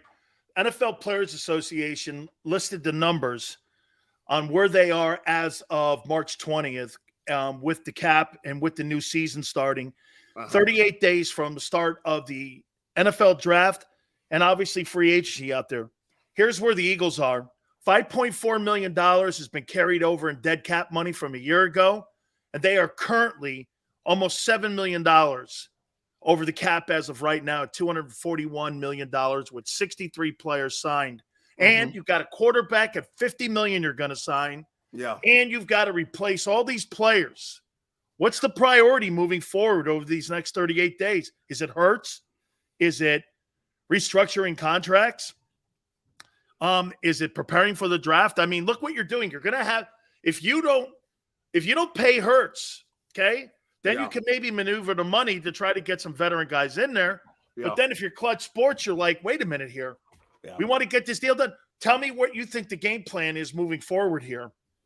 Well, of course, some of these things you got to do all at the same time because the draft, come on, you got to hit some home runs on the draft because you got to get that top pick right. You really got to get the second pick. I think Howie's probably going to trade down that second pick and try to get more picks. That's the way he usually does. That's his personality, usually what he does. But that first pick, they got to get a playmaker. Guy's going to come in and make plays. Would you move down? And here's something else. Now, he might move down because – here's something else. They're being at $241 million right now with the cap. June 1, they've got to get to the 224. Yeah. So they still have time to maneuver all that. But according to the player, and I posted that on my Twitter page, all 32 teams where they are right now, where the Eagles are. So, again, June 1, they've got to get that number down. Well, Howie has been a magician working. That has been the strength of him being able to work and sign people when you didn't think he was going to be able to do it. And, I don't know what he's telling, Jalen's people. I don't know what he's telling them. But come on, they cannot get him, where he's not cool with what's going on. And so, I don't know what they're telling him. But, man, you say, well, you got to get something done. A guy, there's no way he should go anywhere near the football field unless he gets a huge amount of money with the way he played last year. I mean, you start, now you start saying, man, I need some security. You know what I mean? Like, I put up a MVP year. I want some money. I want. Would you hold out? If I'm him, yeah. I mean, come on.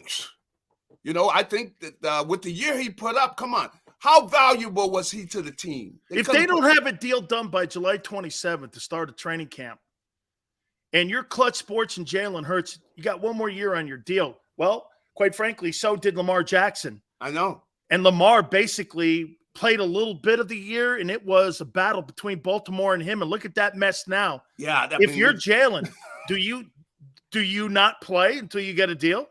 I don't think if I were his agent, no way he's going anywhere near the field without some kind of guarantees, some type of money that he's going to get. I mean, if I'm his agent, that's the way. I mean, I think it would be foolish for him to go out there because I didn't think it was wise of Lamar Jackson. Come on. And he doesn't get to get the most. I mean, I didn't think Lamar needed to get the most. But Lamar Jackson should, he could mess around, wind up leaving with nothing. I mean, come on. You don't want to do that. But anyway, I think that that they're definitely going to have to get something from a guarantee standpoint. And he's going to have something they're going to have to guarantee him. I don't know how they're going to do it. I mean, they're signing a lot of people. Howie Roseman clearly knows Jalen is there. So with all the other people who he signed, he'd have to be cognizant of that when he's making these signings. So there's no way he's functioning and not putting that up on a high regard. But, they got to get these draft picks right. Then you want to look around and you want to find some players that they can bring in that can come in, seasoned players. And I think they can get some of these guys. Let's say some safeties. They got to be solid. They got to be smart. They don't have to be the greatest players because clearly, you put the money in wanting to re-sign the cornerbacks. That's what you did. You went out and said you're going to need the corners. I think the corners are more valuable. And, Avonte Maddox is a good player. So you got good coverage people. Now Gary, you got to have smart safeties. Do you think now, with what you've seen in the first week of free agency, do you think the priority in the draft has changed from, I was saying this kid, Devon Witherspoon at 10 from Illinois. I love him. He's my favorite player in the draft. I saw him play against Michigan.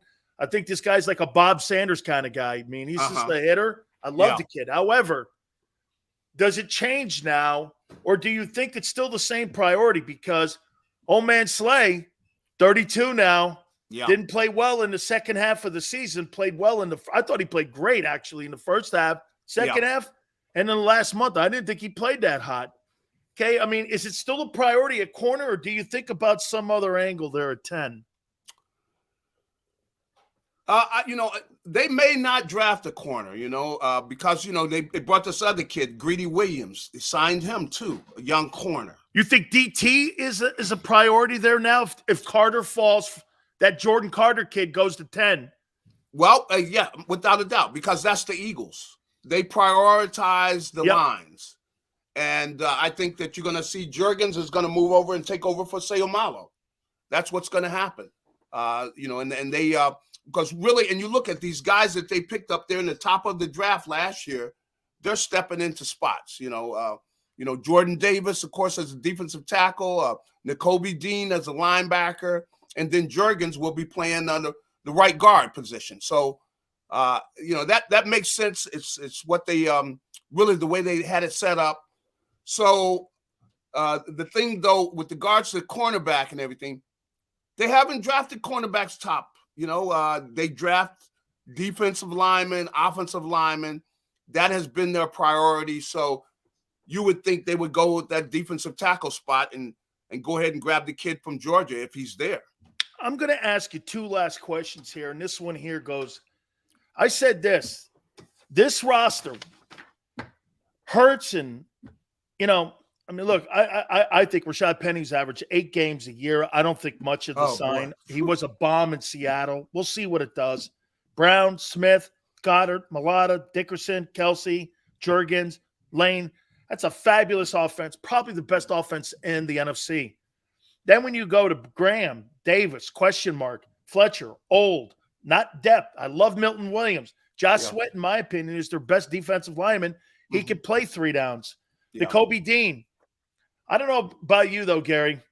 I haven't seen it enough yet. Sean Bradley, Slay and Bradbury, very good there.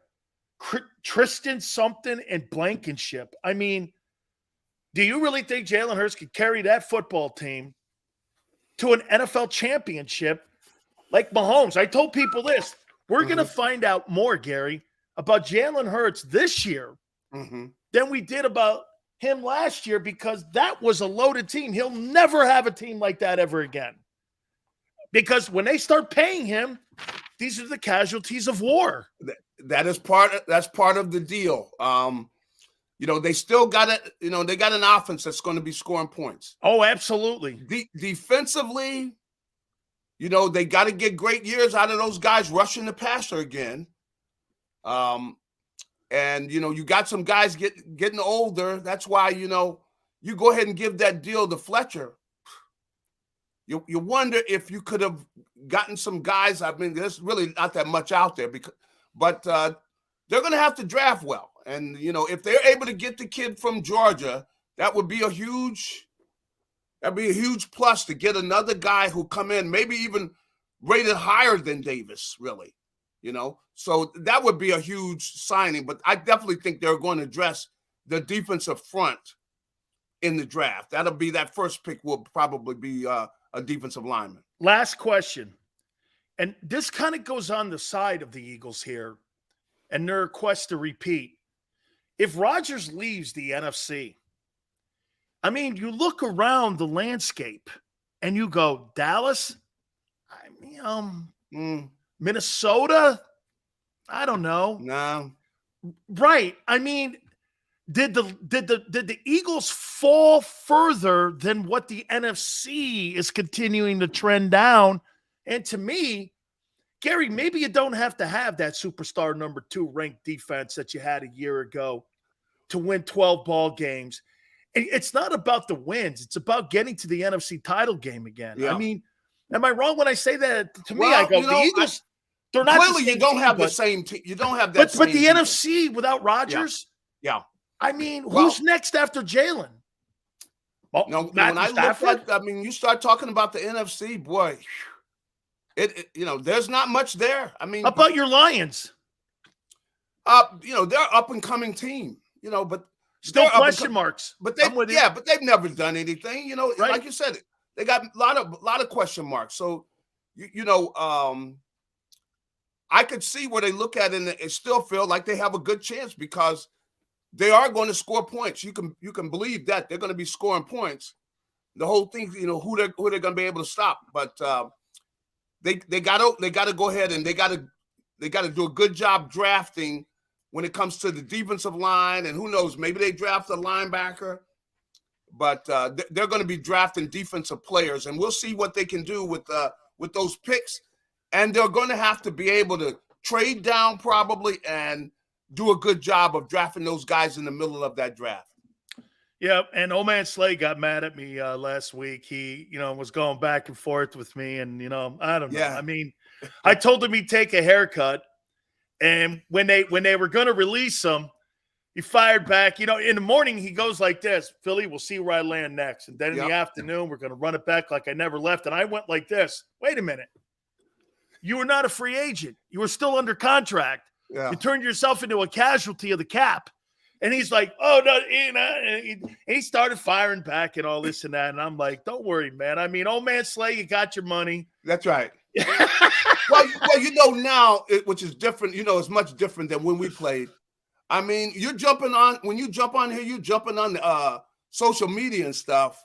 We were never able to be that out there. But that didn't help. That doesn't help you. It doesn't help. Hey, and I think actually too, Gary, I think it rubbed Gardner Johnson wrong when they gave him that money up front.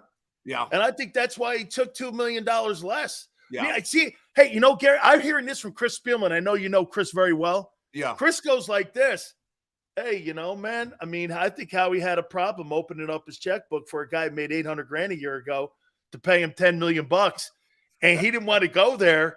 And how he couldn't open up the purse strings. Sometimes he's got a zipper on that wallet." Well, but he's pretty savvy though. I got to get he is, man. Savvy, he is. But I know he's disappointed. They wanted CJ. They wanted him back. So that's one they didn't get. Some of the ones, where a guy leaves, they had already counted some of those guys gone, but they wanted CJ back. So that was a disappointment.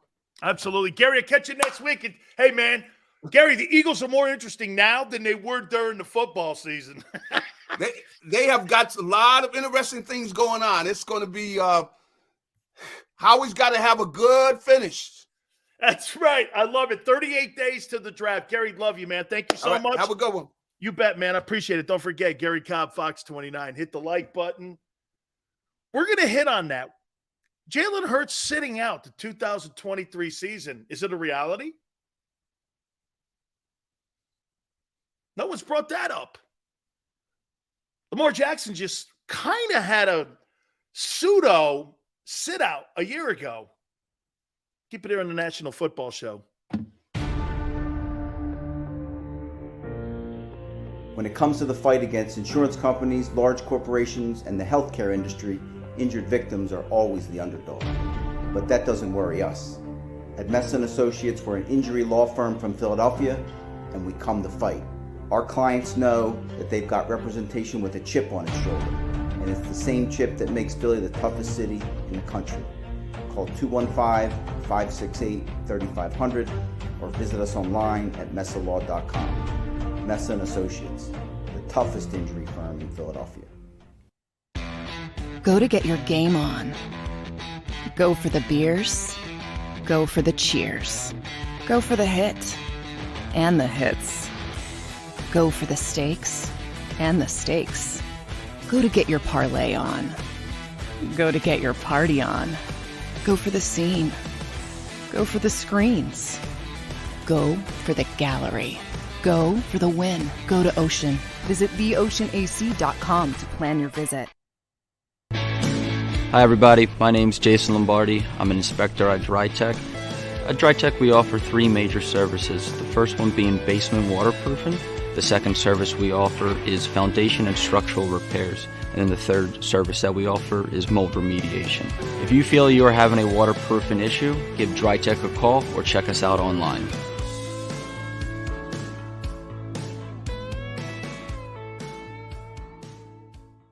Jeff D'Ambrosio doesn't need a special event to appreciate his customers. Jeff shows his appreciation to them every day of the year. Jeff makes sure to stock more new inventory than anyone and guarantees prices and payments that nobody can beat. There are so many reasons that thousands of customers know Jeff is the easy, friendly place to do business. More for their trades. No judgment zone for credit issues. the best, most reliable service department in the country. That's why I like Jeff, and I know you will too. Jeff will satisfy you every day. Jeff D'Ambrosio, Destination Downingtown, Owner Appreciation Event.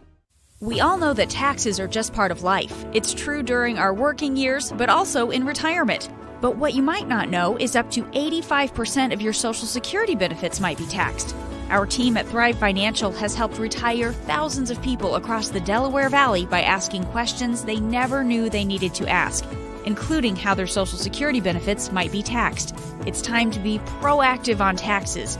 Get your Thrive Retirement Tax Playbook today. Plan your day with confidence. Keep the umbrellas on hand. With Action News and AccuWeather. Numerous tornadoes. Your go-to team when severe weather strikes. The water is still rising. Keeping you prepared wherever you watch. Action News and AccuWeather, the team you trust.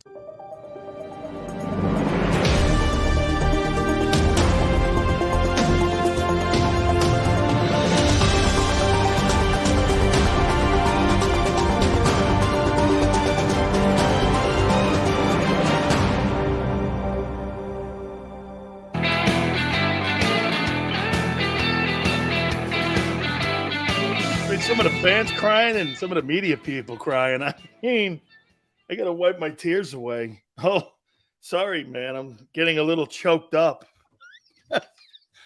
Big Sills gets a little choked up. Oh, oh man. Oh, a lot of tears. A lot of people crying and moaning. Oh, it's all good, man. It's all good. We're here to help. Okay? We're here to help. Oh, hey, look, real quick here before I get to that topic that I'm going to throw at you guys here. Slay Bradbury or Howard and Ramsey in Miami. Who's the better cornerback duo? Who's the better cornerback duo? Diggs and Stephon Gilmore. Slay Bradbury, Howard and Ramsey, Diggs and Gilmore in Dallas.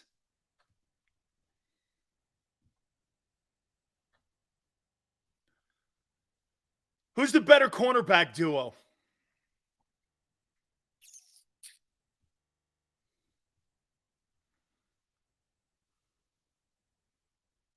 Who would you take in that duo?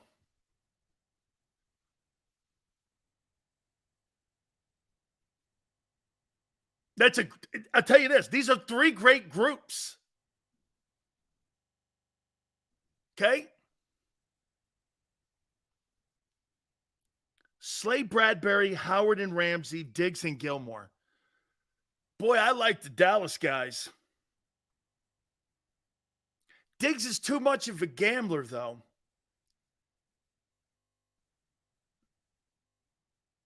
Ramsey's better than Slay by far.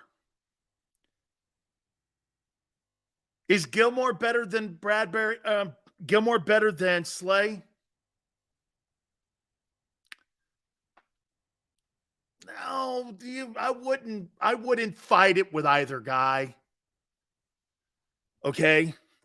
My problem, though, in Dallas with the guy is that Diggs gambles too much. And he kind of, he doesn't really play in the structure of the defense. Gilmore's a great football player. Borderline Hall of Famer. Slay's not a Hall of Famer.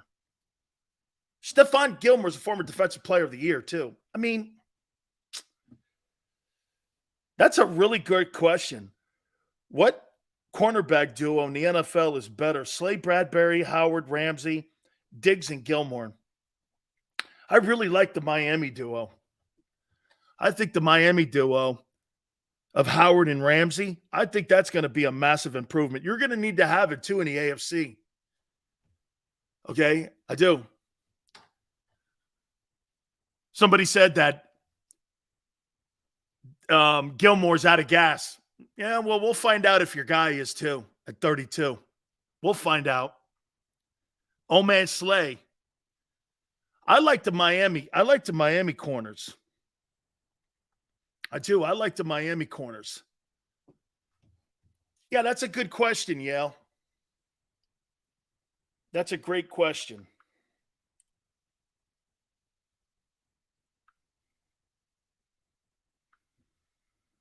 How old is Jalen Ramsey? He's 28. He's younger than Slay. But Diggs, again, man, like, to me, Diggs just gambles too much. He does. He just gambles too much. He's 28. Jamie's probably right. Gilmore's more of a name now, not a top flight corner. He's still an effective. And to be fair to Darius Slay, he is coming off an all-pro season. You cannot dismiss that. And as I said a week ago, and I'll say it one more time to you, Darius Slay has been a fabulous Eagle. 2 Pro Bowls, one of them an all-pro season. Since he's come over and been asked to play center field in Jonathan Gannon's defense, he's done a nice job. But again, you see the problem that you have with Darius Slay and the money you're paying him? He was never asked to be a press corner. He couldn't do it in Detroit. You're paying a cornerback for what he's done in the last 3 years, $14 million to play center field. It's like a safety. That was the scheme they played. But if, again, I like the Miami corners. So I would probably take Howard and Ramsey, but very close to Slay and Bradbury. Gilmore's probably long in the tooth, and Diggs. But I'll tell you what, here's the deal. As much as I like Sean Desai and what I think he's going to bring to the Eagle defense, he just doesn't have the personnel on the field right now. Dan Quinn's a heck of a coordinator, and I think he's going to put Stephon Gilmore in a position to succeed. Okay? I think he's going to put him in a position to succeed. Now, how old is Gilmore? Gilmore's got to be up near Slay's age. He's got to be up there. Let me see here. Darius Slay, or excuse me, Stephon Gilmore, age. Okay, he's 32. They're the same age. Slay had a better season than Stephon Gilmore did. So Darius probably gets the nod over Gilmore. And Bradbury is not the dynamic player that Diggs is, but he's more reliable. That's how I would look at the combination of these corners. I would look at it more like that. Who's more reliable in lockdowns? You know what I mean? I mean, Diggs gambles a lot. Ramsey's coming off a terrible season, but that entire football team outside of Bobby Wagner playing linebacker for them in the middle came off bad seasons. Bradbury's underrated. Tell you what, if the New York Giants were smart, man, they got to question themselves on letting that guy roll out of the building. Okay? Greg, 38 days actually until the NFL draft. We're going to get more deep into it this week, obviously. Okay? We'll bring some folks on here that are going to be into the NFL draft for sure. And again, a priority that I would say maybe has changed for Philly. And the fact that now, you know, after the first week of free agency and 7 starters are gone, yeah, I would say that there could be a change. To me, I think you need help at defensive tackle. And again, you need more help potentially at defensive tackle. And again, I got the draft order in here, and I want to hit on that. We'll do that at the top of the hour here in a second. We're also going to hit on NFL. Some NFL news. Teams that I think got better. I think the Cowboys, with the Brandon Cooks deal, getting rid of Zeke, that frees them up a little more to be able to potentially do some more work in free agency, get themselves ready for the draft. They're probably going to go younger at the running back position, get more help in the O-line. So, yeah, all right. we're going to look at the NFL draft. Priorities. I also want to hit on Jalen Hurts. By the way, agents are really funny. How do you think the agency, Clutch Sports, let me give you a brief history of Clutch Sports, the people that rep Jalen Hurts, on how I think they're going to handle these negotiations and what they've been watching in free agency. Hour number 3. Keep it here on the National Football Show. When it comes to the fight against insurance companies, large corporations, and the healthcare industry, injured victims are always the underdog. But that doesn't worry us. At Messon Associates, we're an injury law firm from Philadelphia, and we come to fight. Our clients know that they've got representation with a chip on its shoulder, and it's the same chip that makes Philly the toughest city in the country. Call 215-568-3500 or visit us online at messalaw.com. Messon Associates, the toughest injury firm in Philadelphia. Go to get your game on. Go for the beers. Go for the cheers. Go for the hit and the hits. Go for the stakes and the stakes. Go to get your parlay on. Go to get your party on. Go for the scene. Go for the screens. Go for the gallery. Go for the win. Go to Ocean. Visit theoceanac.com to plan your visit. Hi everybody, my name's Jason Lombardi. I'm an inspector at DryTech. At DryTech we offer 3 major services, the first one being basement waterproofing. The second service we offer is foundation and structural repairs. And then the third service that we offer is mold remediation. If you feel you are having a waterproofing issue, give DryTech a call or check us out online.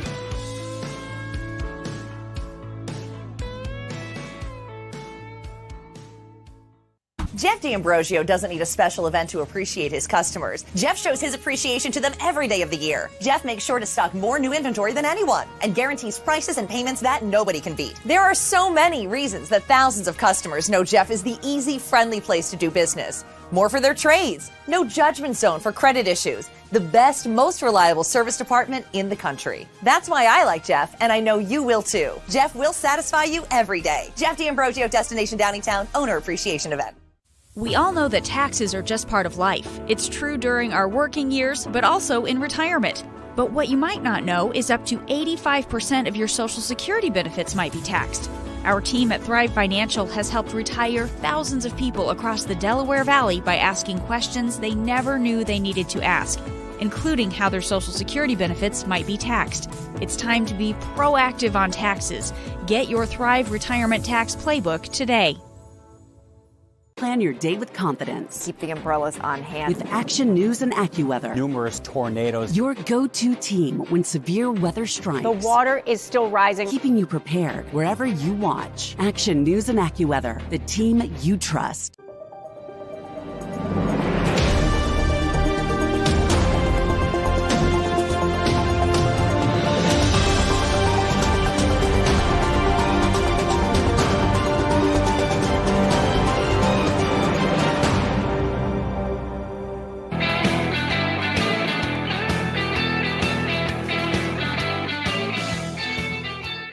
Man, what's going on with Lamar Jackson in Baltimore is crazy.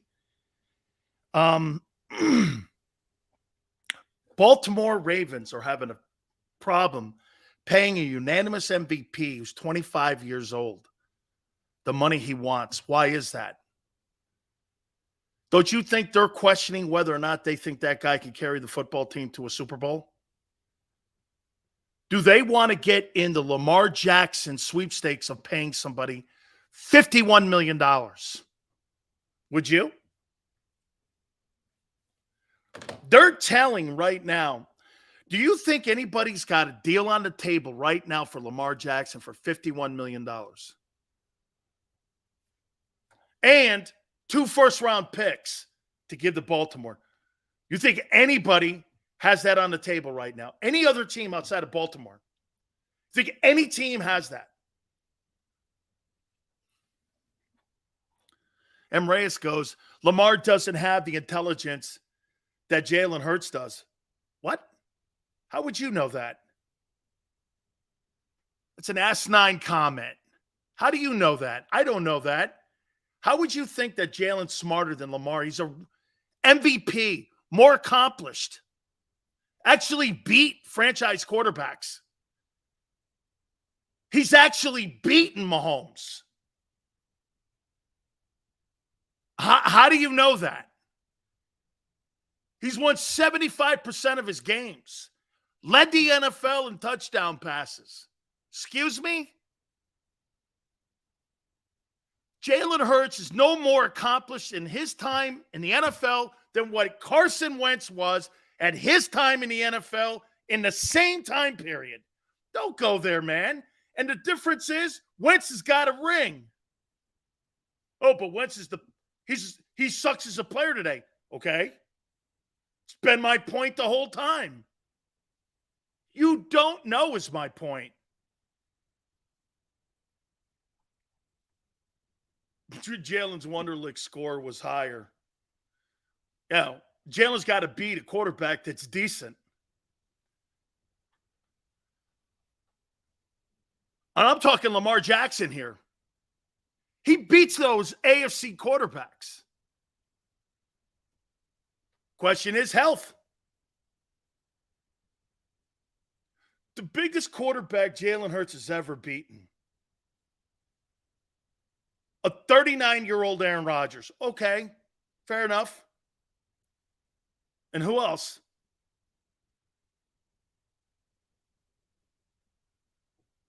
You got to beat those dudes. Oh, and by the way, like I said, we're going to find out more this year about this dude than we did a year ago because he's going to have to carry the mail. I don't care who likes what I'm saying right now, and I could care less if I'm on an island with this. I could care less. You don't like it? That's tough shit. This is reality. You got to win them games against people, and you've got to be the reason that you won, not your roster. Again, 2023 is going to be a lot to watch. Offense is intact. I'm saying they'll get depth. They'll find some depth in the draft. They will. They'll figure out that right guard position because they got a great coach. That defensive side of the ball, man, there is a ton of work. A ton of work. And like I have pointed out, what's funny is this. The 49ers got to an NFC title game with a guy making the same amount of money as Gardner Johnson did a year ago. They didn't have to put in any gigantic investment. You know what their problem is in San Francisco? They drafted wrong. All those first-round draft choices they gave to get in the two-hole to get Trey Lance, I don't know. The only thing that will save that move in San Francisco is if Brock Purdy pans out. Just like the Carson Wentz deal was saved by Jalen Hurts being a second-round draft choice. It seems. He saved Howie's ass, actually, from that disaster. Think about the first-round draft choices that these guys have missed on. Wentz, Dillard, Derek Barnett, Jalen Reagor. Yeah, everyone waves these crazy non-reality flags for Howie Roseman that he's some sort of draft guru. He's by far not. I mean, I named you 4 ones. Got the quarterback position wrong. Got the wide receiver position wrong. What did he do? He went in free agency and covered it. He went for certainty. That's the difference here this year in 23 versus 22. How did he cover mistakes? With veterans. Paid Hassan Reddick money. Went out and got a $20 million wide receiver. Bro, he paid for his mistakes salary-wise. You think he was getting A.J. Brown for free? Paid the guy $20 million. Reddick, 15. Bradbury, 8. Now, a new deal. Slay. All these failures in the draft he covered in free agency. Because why? He went for the certainty. And what I mean by the certainty is that you went and got experienced players that you knew were NFL talent guys. When you go into the draft, like many of you guys say, when you go into the draft, it's a flip of the coin. This guy's good. This guy's bad. It's a flip of the coin. Some guys turn out to be superstars. Some guys turn out to be super duds. Yale goes, it worked last year. It worked last year because he had the money. He doesn't have the money. Or he doesn't have the latitude. I'm going to get to Jalen here in a minute here and how to negotiate with the kid now.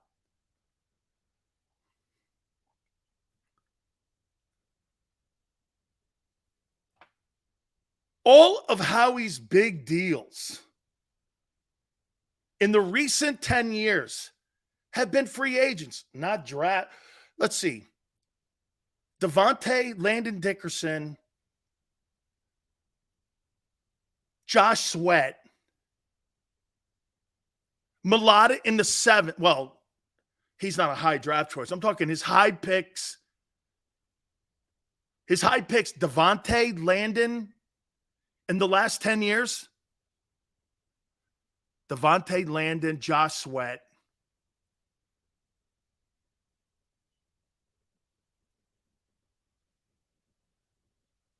How would you say Jurgens? He hasn't played.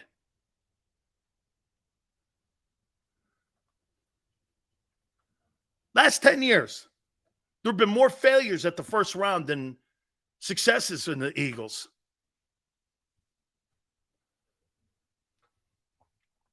Last 10 years, can you count? Let me move on. Again, the headline story coming into March 10th, here on a Monday, is that the Eagles have lost 7 starters off the 2022 NFC Championship football team. I made the comment, and people have tried softening it by saying this was to be expected. Okay? Vet says Jurgens is a stud. Sure hope so. Again, one of the words I hate the most, hope. You know what hope is? It's rubbing a crystal ball praying for something to happen. That's not a certainty. Free agency. When you bring a guy like A.J. Brown in, you know that guy's a ball player. You know he's going to bring something to the table. When you draft a guy, you don't know shit. That's why you want to hear the dumbest conversation that you could possibly have. And you know why I don't do a lot of draft shows the day after? It's the dumbest comments and the dumbest analysis you could possibly have on players. Most of the players don't even have a jockstrap from the team or a helmet yet. And people give their analysis on what they think that player has brought to the team. It's the dumbest shows on the planet. You'll have no idea after the draft whether or not you drafted a good player. Now, how I look at it is, did you address needs? Was it cost efficient? Does it go in line with your salary cap? Was he productive in college? Is he in the right conference? That's how I look at draft choices. Carson Wentz from North Dakota State, I was laughing on draft day. Now, he had a spurt where he was Brett Favre-ish in a way. But at the end of the day, the league caught up with who he was. It didn't take him long. Because the league always catches up with guys. Once they get the book on you, it's like a baseball player. Once a pitcher knows how to pitch to you, it's over. There's a reason you're a pro ball player. It's not because you're stronger than those college kids. Actually, I would say it's more of a power game in the college ranks than in the pro ranks. Once you get to the NFL, you're playing against elite athletes who are elite football minds. When you line up against a guy like Bruce Matthews, You're lining up not only against a superstar talent, you're lining up against a guy who understands the nuances of the sport and the game and the league. It is night and day in its more fundamentals. In that league, it's a league of angles. That league is played at angles. If you're chasing, you're finished. If you're in front of your guy, you're in the game. Once you start becoming a chaser or getting blown off the ball, they know who you are. There are savants of football, brilliant people in that sport. Some of the smartest men. You know, I've told you guys this story before. When I got to Dallas, and I'm sitting in between Randy White and Ed Too Tall Jones, and I'm listening to those two guys talk about playing the defensive line position, I'm sitting there going, man, this is 20 years, 17 years over here of just brilliant play, understanding technique, angles, shades, 3 technique, 1 technique, 2 technique, the slightest turn, false steps. How many times guys take false steps? Once you take a false step, that's one of the things that really makes Jalen one of the smartest players I've watched play the quarterback position. Until you guys consistently bring that up, it's true. He made Fred Warner go from a 4-4 linebacker to a 4-8 linebacker. Why? He froze him the entire game. Even though he didn't put up gigantic numbers, Jalen, he froze Fred Warner almost the entire game for 60 minutes. What do I mean by froze him? That RPO kept him in the room, kept him in his base. Fred was always behind the play. Fred was always behind the play. That's what made him a savant. It makes him a guy who's getting better and better because Jalen studies the game. Same as Brady. Aaron Rodgers doesn't study the game. Aaron Rodgers sits in a hut smoking pot with Joe Rogan. And that's his offseason. Hurts and Brady are in the laboratory working on their craft. Not so much in the weight room, but more so in the laboratory. How can I get better? You ever see these sometimes in the second year a player starts to regress a bit and you're wondering why? He didn't do enough homework in the laboratory. He didn't do enough. One thing I will give Jalen Hurts 1 billion %. Kid's got to be the most prepared person on the field of any guy that's in that NovaCare Center. And that's what makes him a special dude. Not every guy's built like that. Aaron Rodgers isn't. Michael Vick wasn't. Michael Vick didn't know how to play the quarterback position. What did he say until he got to Andy Reid in Philly? Right? Dude, these quarterbacks that are great quarterbacks, watch this. Hey, they're in the NFL. Well, congratulations. You have to be a gifted player. What separates you is your knowledge of the game, how smart you are, all your stories and journeys that get you to where you need to go. You know, I was listening to my friend say that he met Jalen Hurts. And he met him at the Maxwell Awards. And he was talking to him. You know what happens when you're focused like that? Everything else becomes oblivious around you. Your family, your friends, buying things, all that other shit. Because it's one thing. You got tunnel vision. You only see this. You don't see anything else. Come off selfish at times. He's got that. He's got that. You know what's funny? Most of the time, the people around you are the people that end up bringing you down because you look up. I always tell people this. You know, you can always tell. I thought Tom Brady looked up for the first time a year ago. And that's why he didn't have really a great focused year. He looked up and around. You know why? He had surrendered finally. After 22 years of ball, Tom Brady surrendered. He looked up and looked around. Said, why? Wasn't worth it. That guy had been laser focused for 22 years.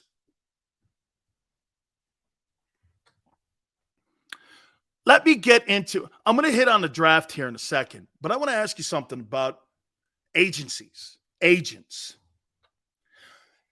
Jalen Hurts is without a doubt a quality kid.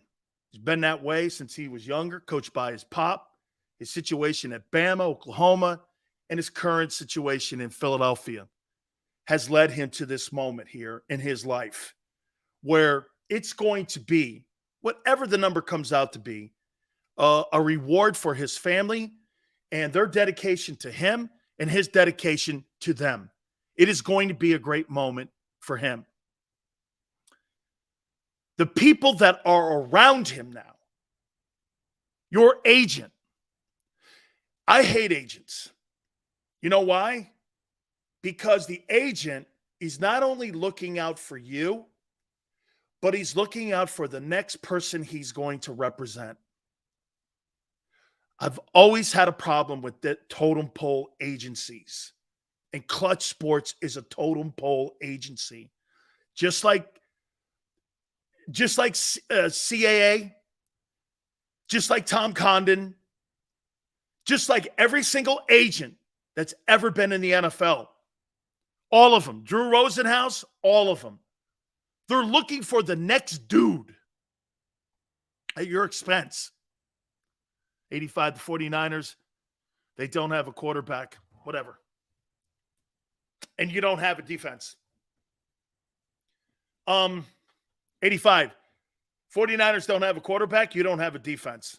I don't know.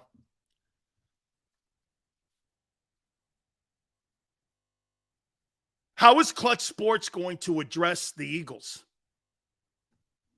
If I were Jalen, his dad, his family, I would make sure how I wanted the temperature to be. Is Jalen Hurts going to say the Eagles do this? Because right now they got a lot of work to do. 38 days, they got the draft coming up. Okay, 38 days, they got the draft. And you got to deal with some salary cap stuff right now before you get to June 1. Okay? We got to fit all this in by June 1.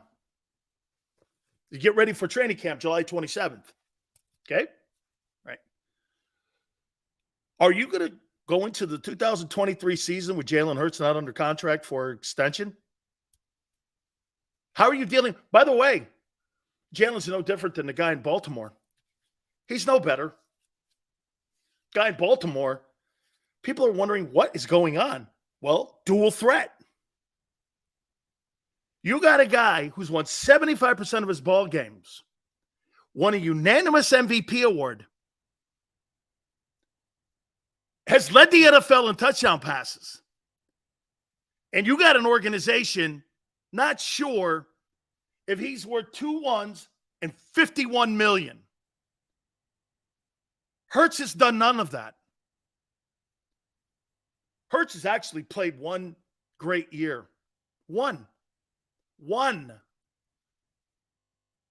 Not 3, 1. It's a $50 million gamble on 1 year. 1. Not 2, not 3, 1. 1 year. $50 million. The price tag for a 1-year guy, Geno Smith, has had one great year. He got 38. 1 year. Is that a $50 million gamble? You thought it was with Carson Wentz. Gave him the money. You gave him the extension. I'm not going by an opinion. I'm going by your actions. 1.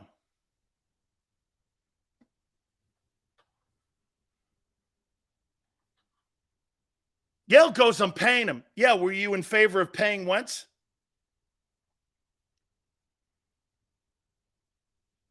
Were you in favor of paying Wentz? Yale goes, sometimes you have to take the risk, okay? Yale, curious. Were you in favor of paying Wentz? Yes, at the time. By the way, Yale, I'm not ripping you for that either. Because you like the GM that gambles and the organization that gambles more than the people that don't gamble. There's part of me that digs that too. You're correct. Maurice goes, Sills, how'd you feel about Steve Walsh when he came out of college? Well, I was happened to be in Dallas at the time, and Troy Aikman took me to dinner along with Moose Johnson and Crawford Kerr. We went to dinner, and first thing Troy Aikman said to me was, hey, Sills, Jimmy drafted your boy. I stopped Troy Aikman. Tweet him, ask him. I said, wait a minute. You actually think Jimmy Johnson thinks that Steve Walsh is going to be the starting quarterback in Dallas? And Troy goes, he's your boy. He won a national title with him. I said, that guy is not an NFL quarterback. He's not an NFL quarterback. Jimmy drafted that guy for draft equity to get more draft picks, which he did. Troy goes, you're kidding me. Hey, Troy Aikman had said no to Jimmy at Oklahoma when he was trying to recruit him for Oklahoma State. When he was going to transfer from Oklahoma, try to come to Miami, went to UCLA. Troy said no to him twice. That's what I thought of Steve Walsh. I never thought shit of Steve. Great guy, love him, teammate, all of that. I mean, I don't know. I never looked at Steve Walsh coming out of college going, that guy's going to be the starting quarterback for a Super Bowl champion Cowboy team. No. Not going to happen. 1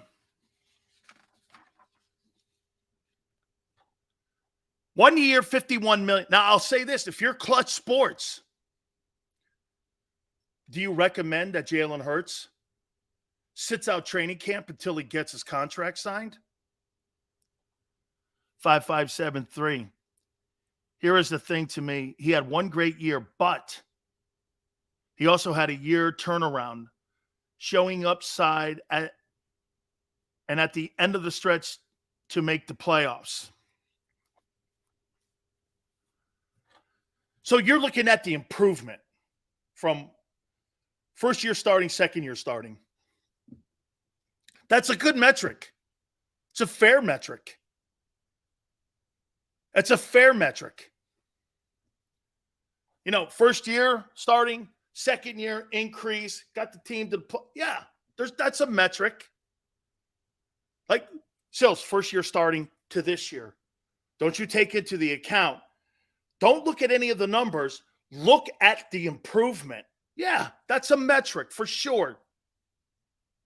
Absolutely. Can he continue that? And remember something. If Jalen Hurts improves 4% off of what he did a year ago, dude, you're not going to get the giant leap in year 3 because he made that giant leap. But if you get 5% increases at 25, 26, 27, over 3 years, you got a 50% increase in what he did in 2022. You got a player that's elite. You got a player that's elite.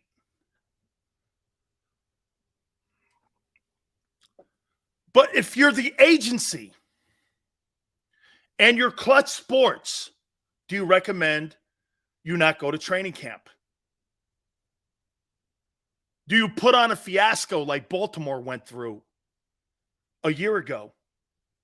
Clutch Sports is not in the business, friends, of signing players to cheaper deals. They're not in the business of that. And by the way, Jalen Hurts taking a pay cut, I would never recommend that as an agency to him. And I don't mean taking a pay cut. That hometown discount bullshit He played under it the last 2 years. I would fire you if you came to me and said, take this amount of money here versus taking that. I would fire you.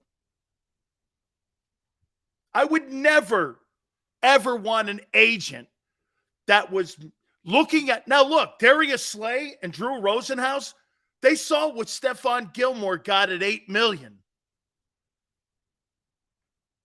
Okay? They saw what he got.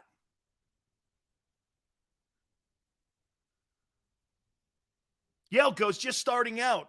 So's Lamar Jackson. Why are they hedging? Don't you think, Yale and everyone else, don't you think the Eagles see the same lane that Lamar's on, that Jalen will be on? This guy's an MVP. I want you to understand something. Lamar Jackson is an MVP before the age of 26. He's an NFL MVP before the age of 26. Do you understand that? Before the age of 26, he's an MVP. Led the NFL in passing, touchdowns. Would you recommend it to Hurts? Hey, maybe you shouldn't play in the exhibition season. Let's see how that goes. Or would you show up and do this? If you don't sign me by July 27th, we're not going to cut a contract. And then come March 15th of 2024, I'm a free agent and I'm going to be like Lamar Jackson. Don't say it couldn't happen. You guys were telling me that they weren't going to lose all these players off their NFC title game. They did. They did. Get this. You know what most of you don't like? Everything I said that would happen happened. Except for Bradbury.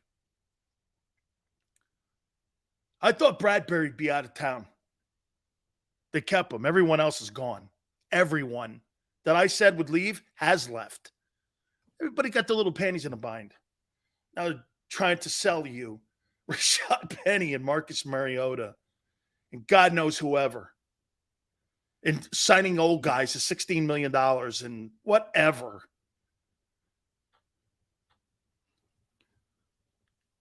Okay, so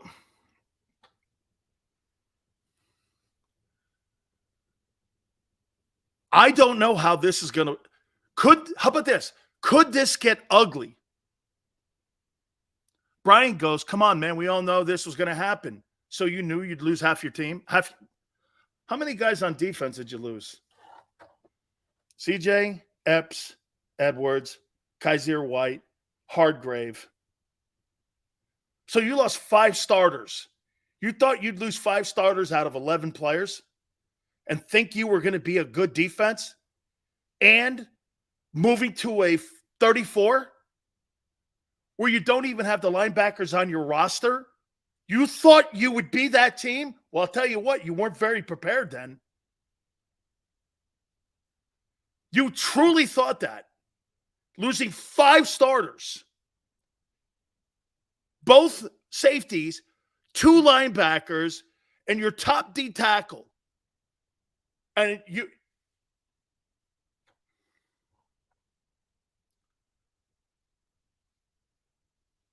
most was obvious. Once again, Joshua, you were never built as a dynasty then. You see, all the things you guys are now saying happened. I told you this and you didn't believe it all last year. And it's happened.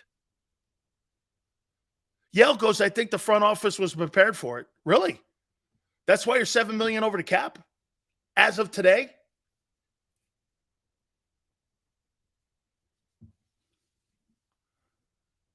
Prepared. Okay, so they're prepared. How are they going to fix this? You're going to go younger? You can't spend the money. You can't sign Bobby Wagner. You have no money for it. When are you going to address this? The reason you could address it last year, Jalen made 1-3. You had a ton of money, even with the $5.4 million in dead cap money you had a year ago. This is going. Hey, I'll tell you what. He may do it. He may. Let me ask you this. What did you think about trading that one of those picks for a top flight linebacker? Would you take that 10th pick and trade him for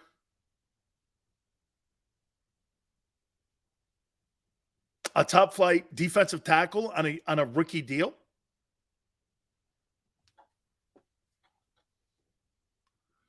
Would you call up Jacksonville? What's the 10th pick? I'll take the kid Walker. You want it?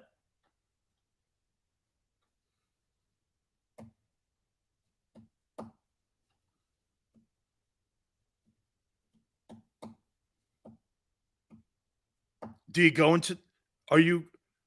take the 10th pick and go get Jalen Carter? Or Will Anderson? If you're uncomfortable with Jalen Carter, do you go get Will Anderson? I think Arizona's probably here. Let's do that now.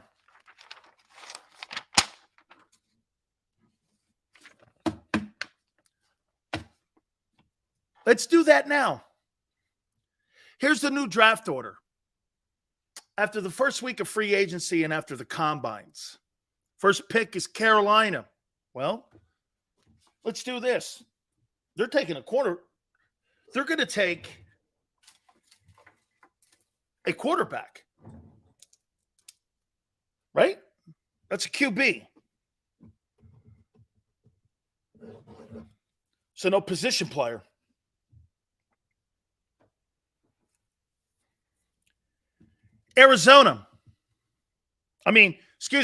Houston, one of their 2 first-round picks is at 2.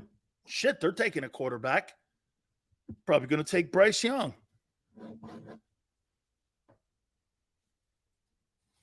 3, Indy.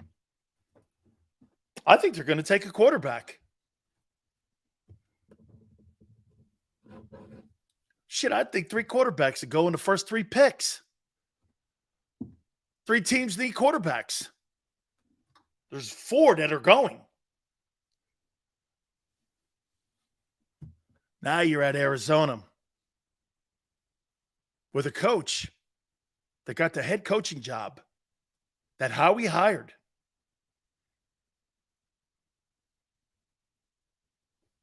Feel a little obligated? Tell you what. Let's change picks. Go from 10 to 4.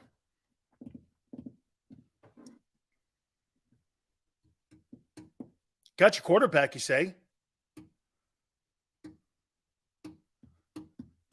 Arizona wants an edge rusher. There's about 3 in this draft that are going to be quality. The kid from Iowa, Texas Tech, and Anderson.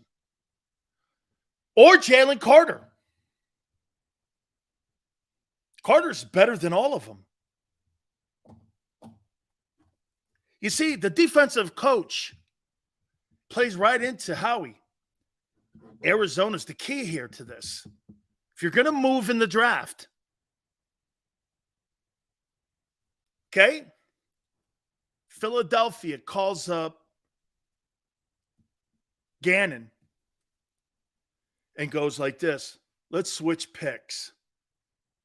I'll give you a 2nd rounder next year. Okay?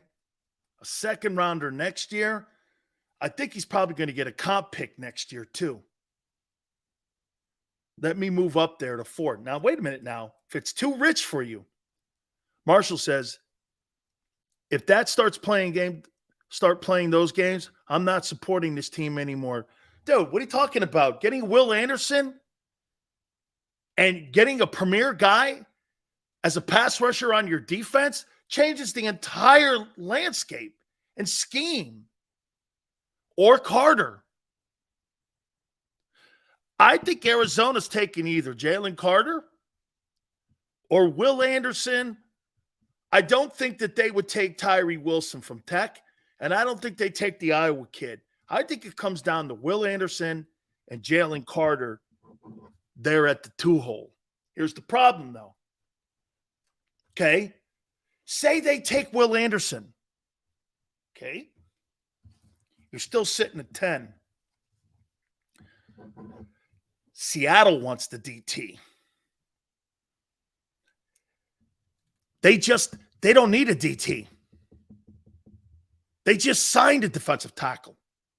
I think they take Wilson from Tech. I think that pick there is not going to be Jalen Carter. I think that pick there will be Tyree Wilson or corner at 5. They just, in free agency, gave a ton of money to a kid.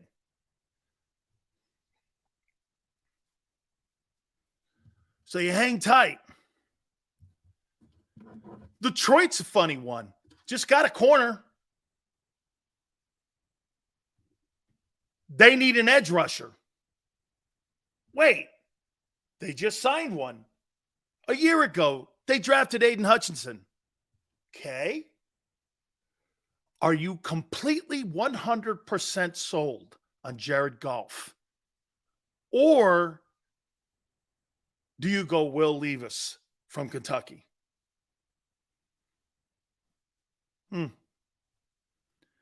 Number 10, Anderson. Number 30, Antonio Johnson. 62, McDonald. Detroit,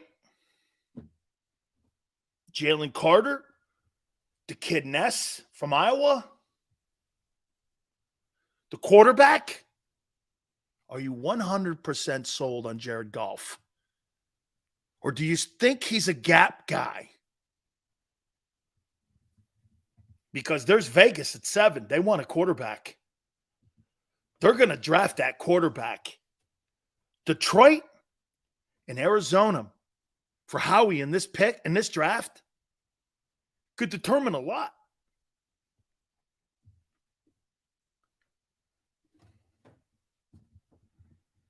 Anderson's not falling to 10. I think you're going to have to make a move from 6 up at 10 if you want Jalen Carter or if you want Will Levis. Or excuse me, if you want Jalen Carter or if you want Will Anderson. Because to me, once you get down to 10 and Anderson's off the board, and if Carter's off the board, you're going to take Joey Porter. I think Joey Porter's the 18th ranked corner in this draft. That's overdrafting like you did a year ago. You overdrafted Jordan Davis. You completely overdrafted him. Are you going to do it again? I'm not taking Joey Porter there. Do you trade down then?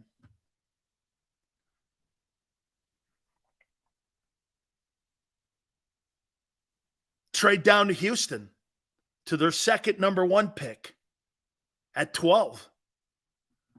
Or you trade down to New England's 14th pick.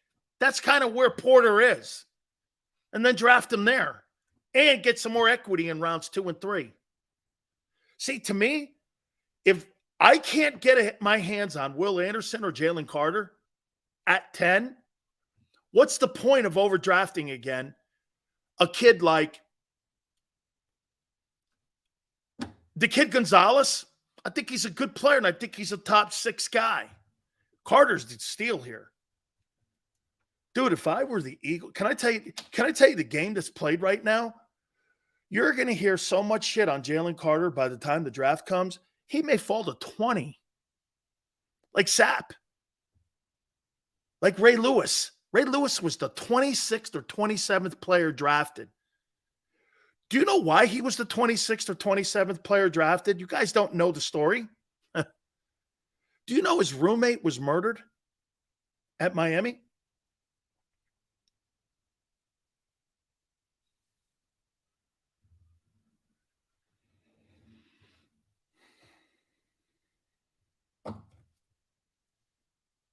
Hung out with kind of shady dudes.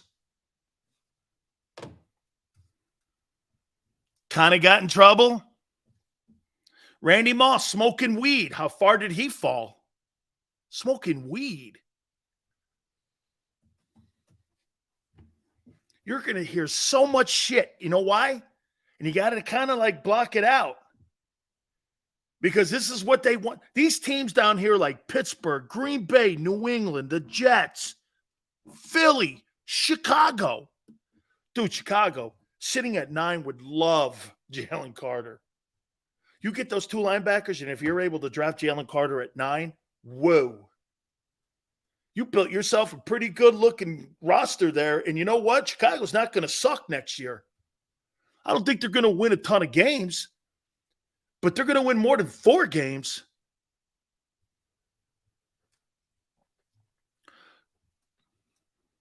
So, again, I think they're sitting in I think Howie at 10.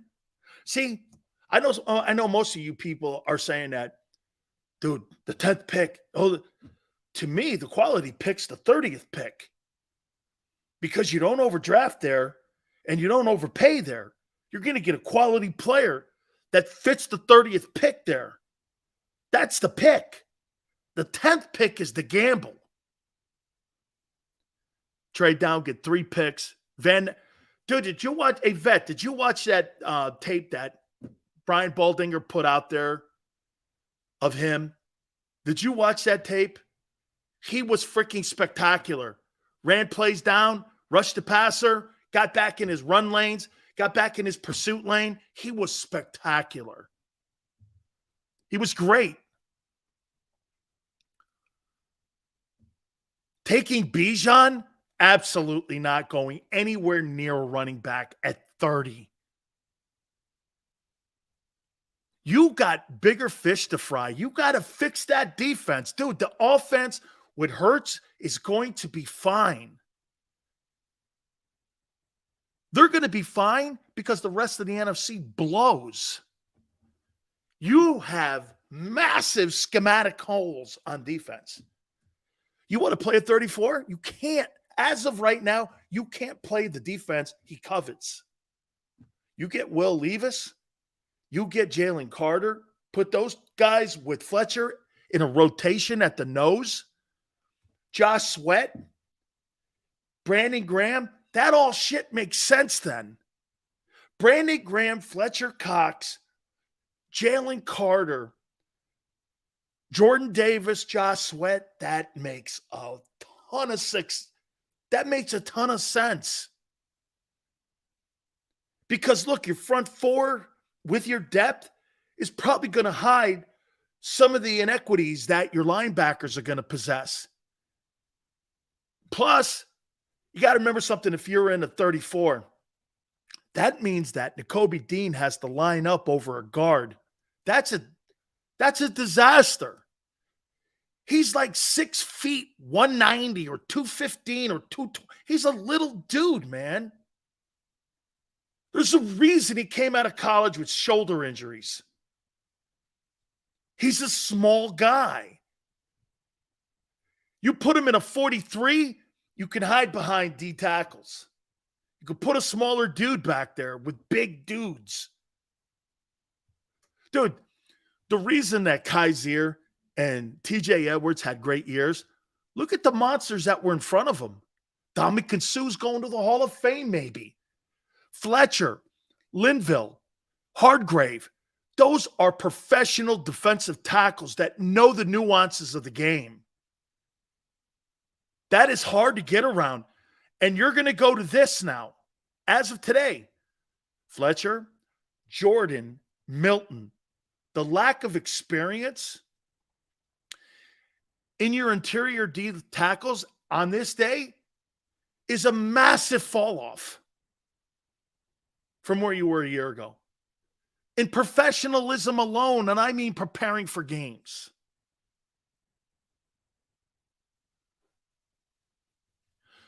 When you play in a 34 defense and you're the nose and you get blown off the ball 1 yard, think of how many yards the linebackers play off. 3. That means before you even get to the hole where the running back goes, that running back's got a 4-yard head start on you. It's plus yardage. That means if the nose tackle gets blown off the ball, you've got to walk back further. And that means your scrape lane is deeper. You're giving up yards against the run. The group you have right now can't stop the run. They got a lot of work to do. All right. I want to finish this up here, okay? And go down to the 30th pick. Hit the like button. Keep it here on the National Football Show. When it comes to the fight against insurance companies, large corporations, and the healthcare industry, injured victims are always the underdog. But that doesn't worry us. At Mess & Associates, we're an injury law firm from Philadelphia, and we come to fight. Our clients know that they've got representation with a chip on its shoulder, and it's the same chip that makes Philly the toughest city in the country. Call 215-568-3500 or visit us online at messalaw.com. Mess & Associates, the toughest injury firm in Philadelphia. Go to get your game on. Go for the beers. Go for the cheers. Go for the hit and the hits. Go for the stakes and the stakes. Go to get your parlay on. Go to get your party on. Go for the scene. Go for the screens. Go for the gallery. Go for the win. Go to Ocean. Visit theoceanac.com to plan your visit. Hi everybody, my name's Jason Lombardi. I'm an inspector at DryTech. At DryTech we offer 3 major services, the first one being basement waterproofing. The second service we offer is foundation and structural repairs. And then the third service that we offer is mold remediation. If you feel you are having a waterproofing issue, give DryTech a call or check us out online.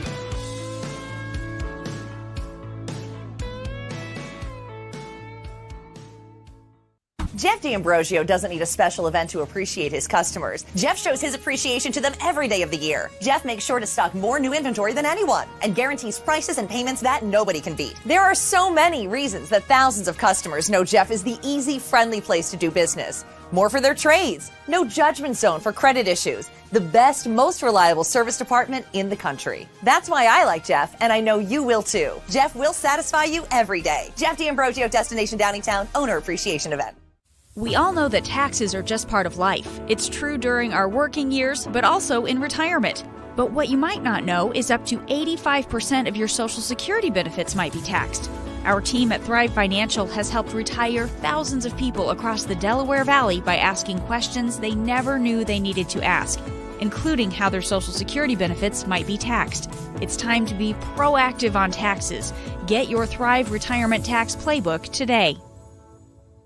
Plan your day with confidence. Keep the umbrellas on hand. With Action News and AccuWeather. Numerous tornadoes. Your go-to team when severe weather strikes. The water is still rising. Keeping you prepared wherever you watch. Action News and AccuWeather, the team you trust.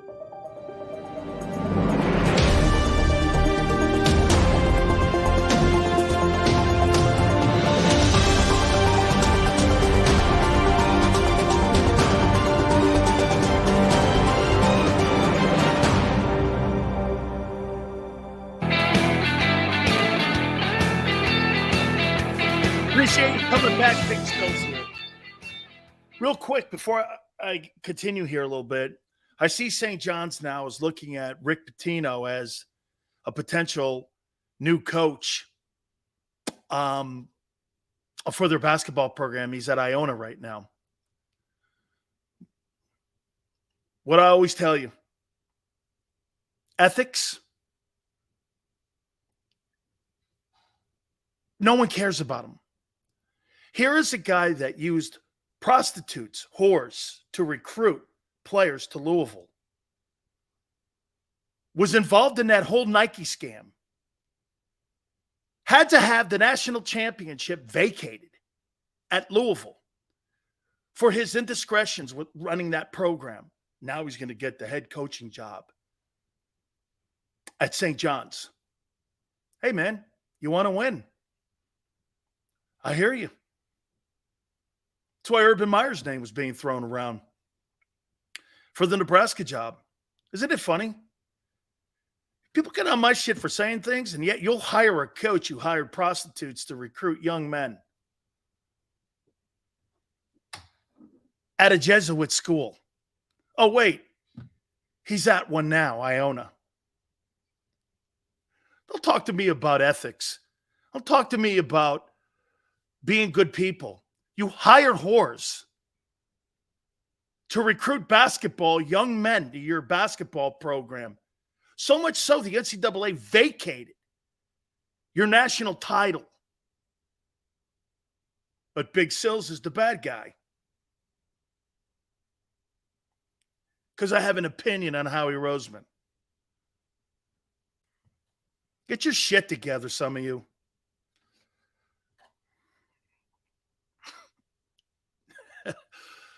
This guy will be the St. John's head basketball coach by Friday. Remember that. Hey, Sills, everyone deserves a second chance. I agree.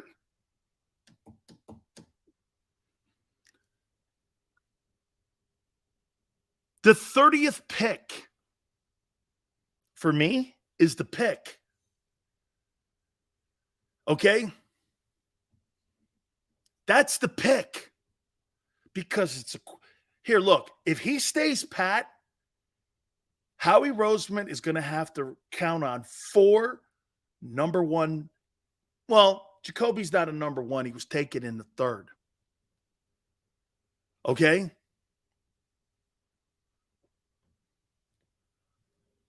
Lucia says, for real, Big Sills, some of our fans has things twisted. Of course they do. By the way, Yellow, I like the kid Ringo down there or Branch. I'm not sure Branch lands down there. The corner safety from Alabama. I like that kid. I think that kid kind of fits what Gardner Johnson kind of brought to the defense. Put him in the slot, right? Could play him. I don't know if you could play him at corner. I don't know if he's a corner in the NFL. I don't know if he's a corner there, but I know he's a ball player. And right now, what I'm trying to do, I'm trying to draft ball players, especially for that side of the ball. You got a lot of work to do, man. How about this? You're going to have to scour the rosters to try to find another Kaiser White. Is it possible? This is where I give this dude credit. Howie's great. Okay? At veteran trades and free agents. He's totally great at that. Drafting, I don't know. Not so good. Okay?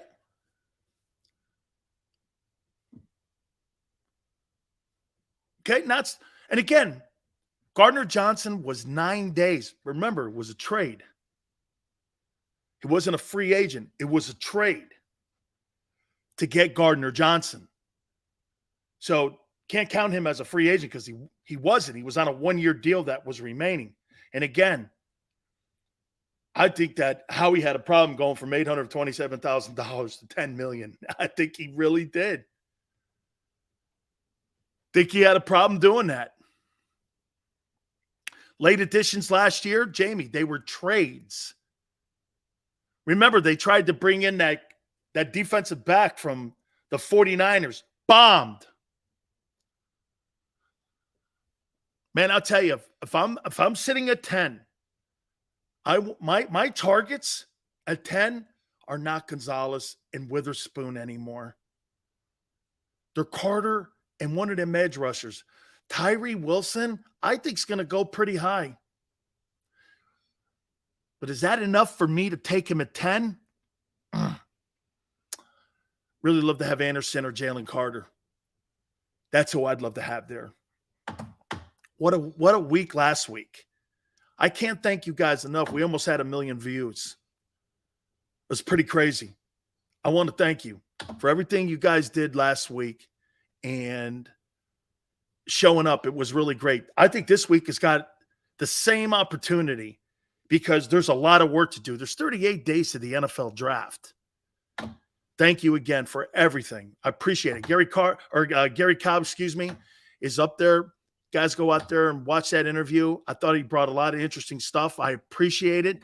Thank you, everybody at JAKIB.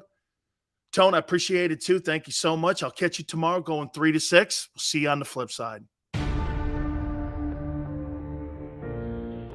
When it comes to the fight against insurance companies, large corporations, and the healthcare industry, injured victims are always the underdog. But that doesn't worry us. At Messon Associates, we're an injury law firm from Philadelphia, and we come to fight. Our clients know that they've got representation with a chip on its shoulder, and it's the same chip that makes Philly the toughest city in the country.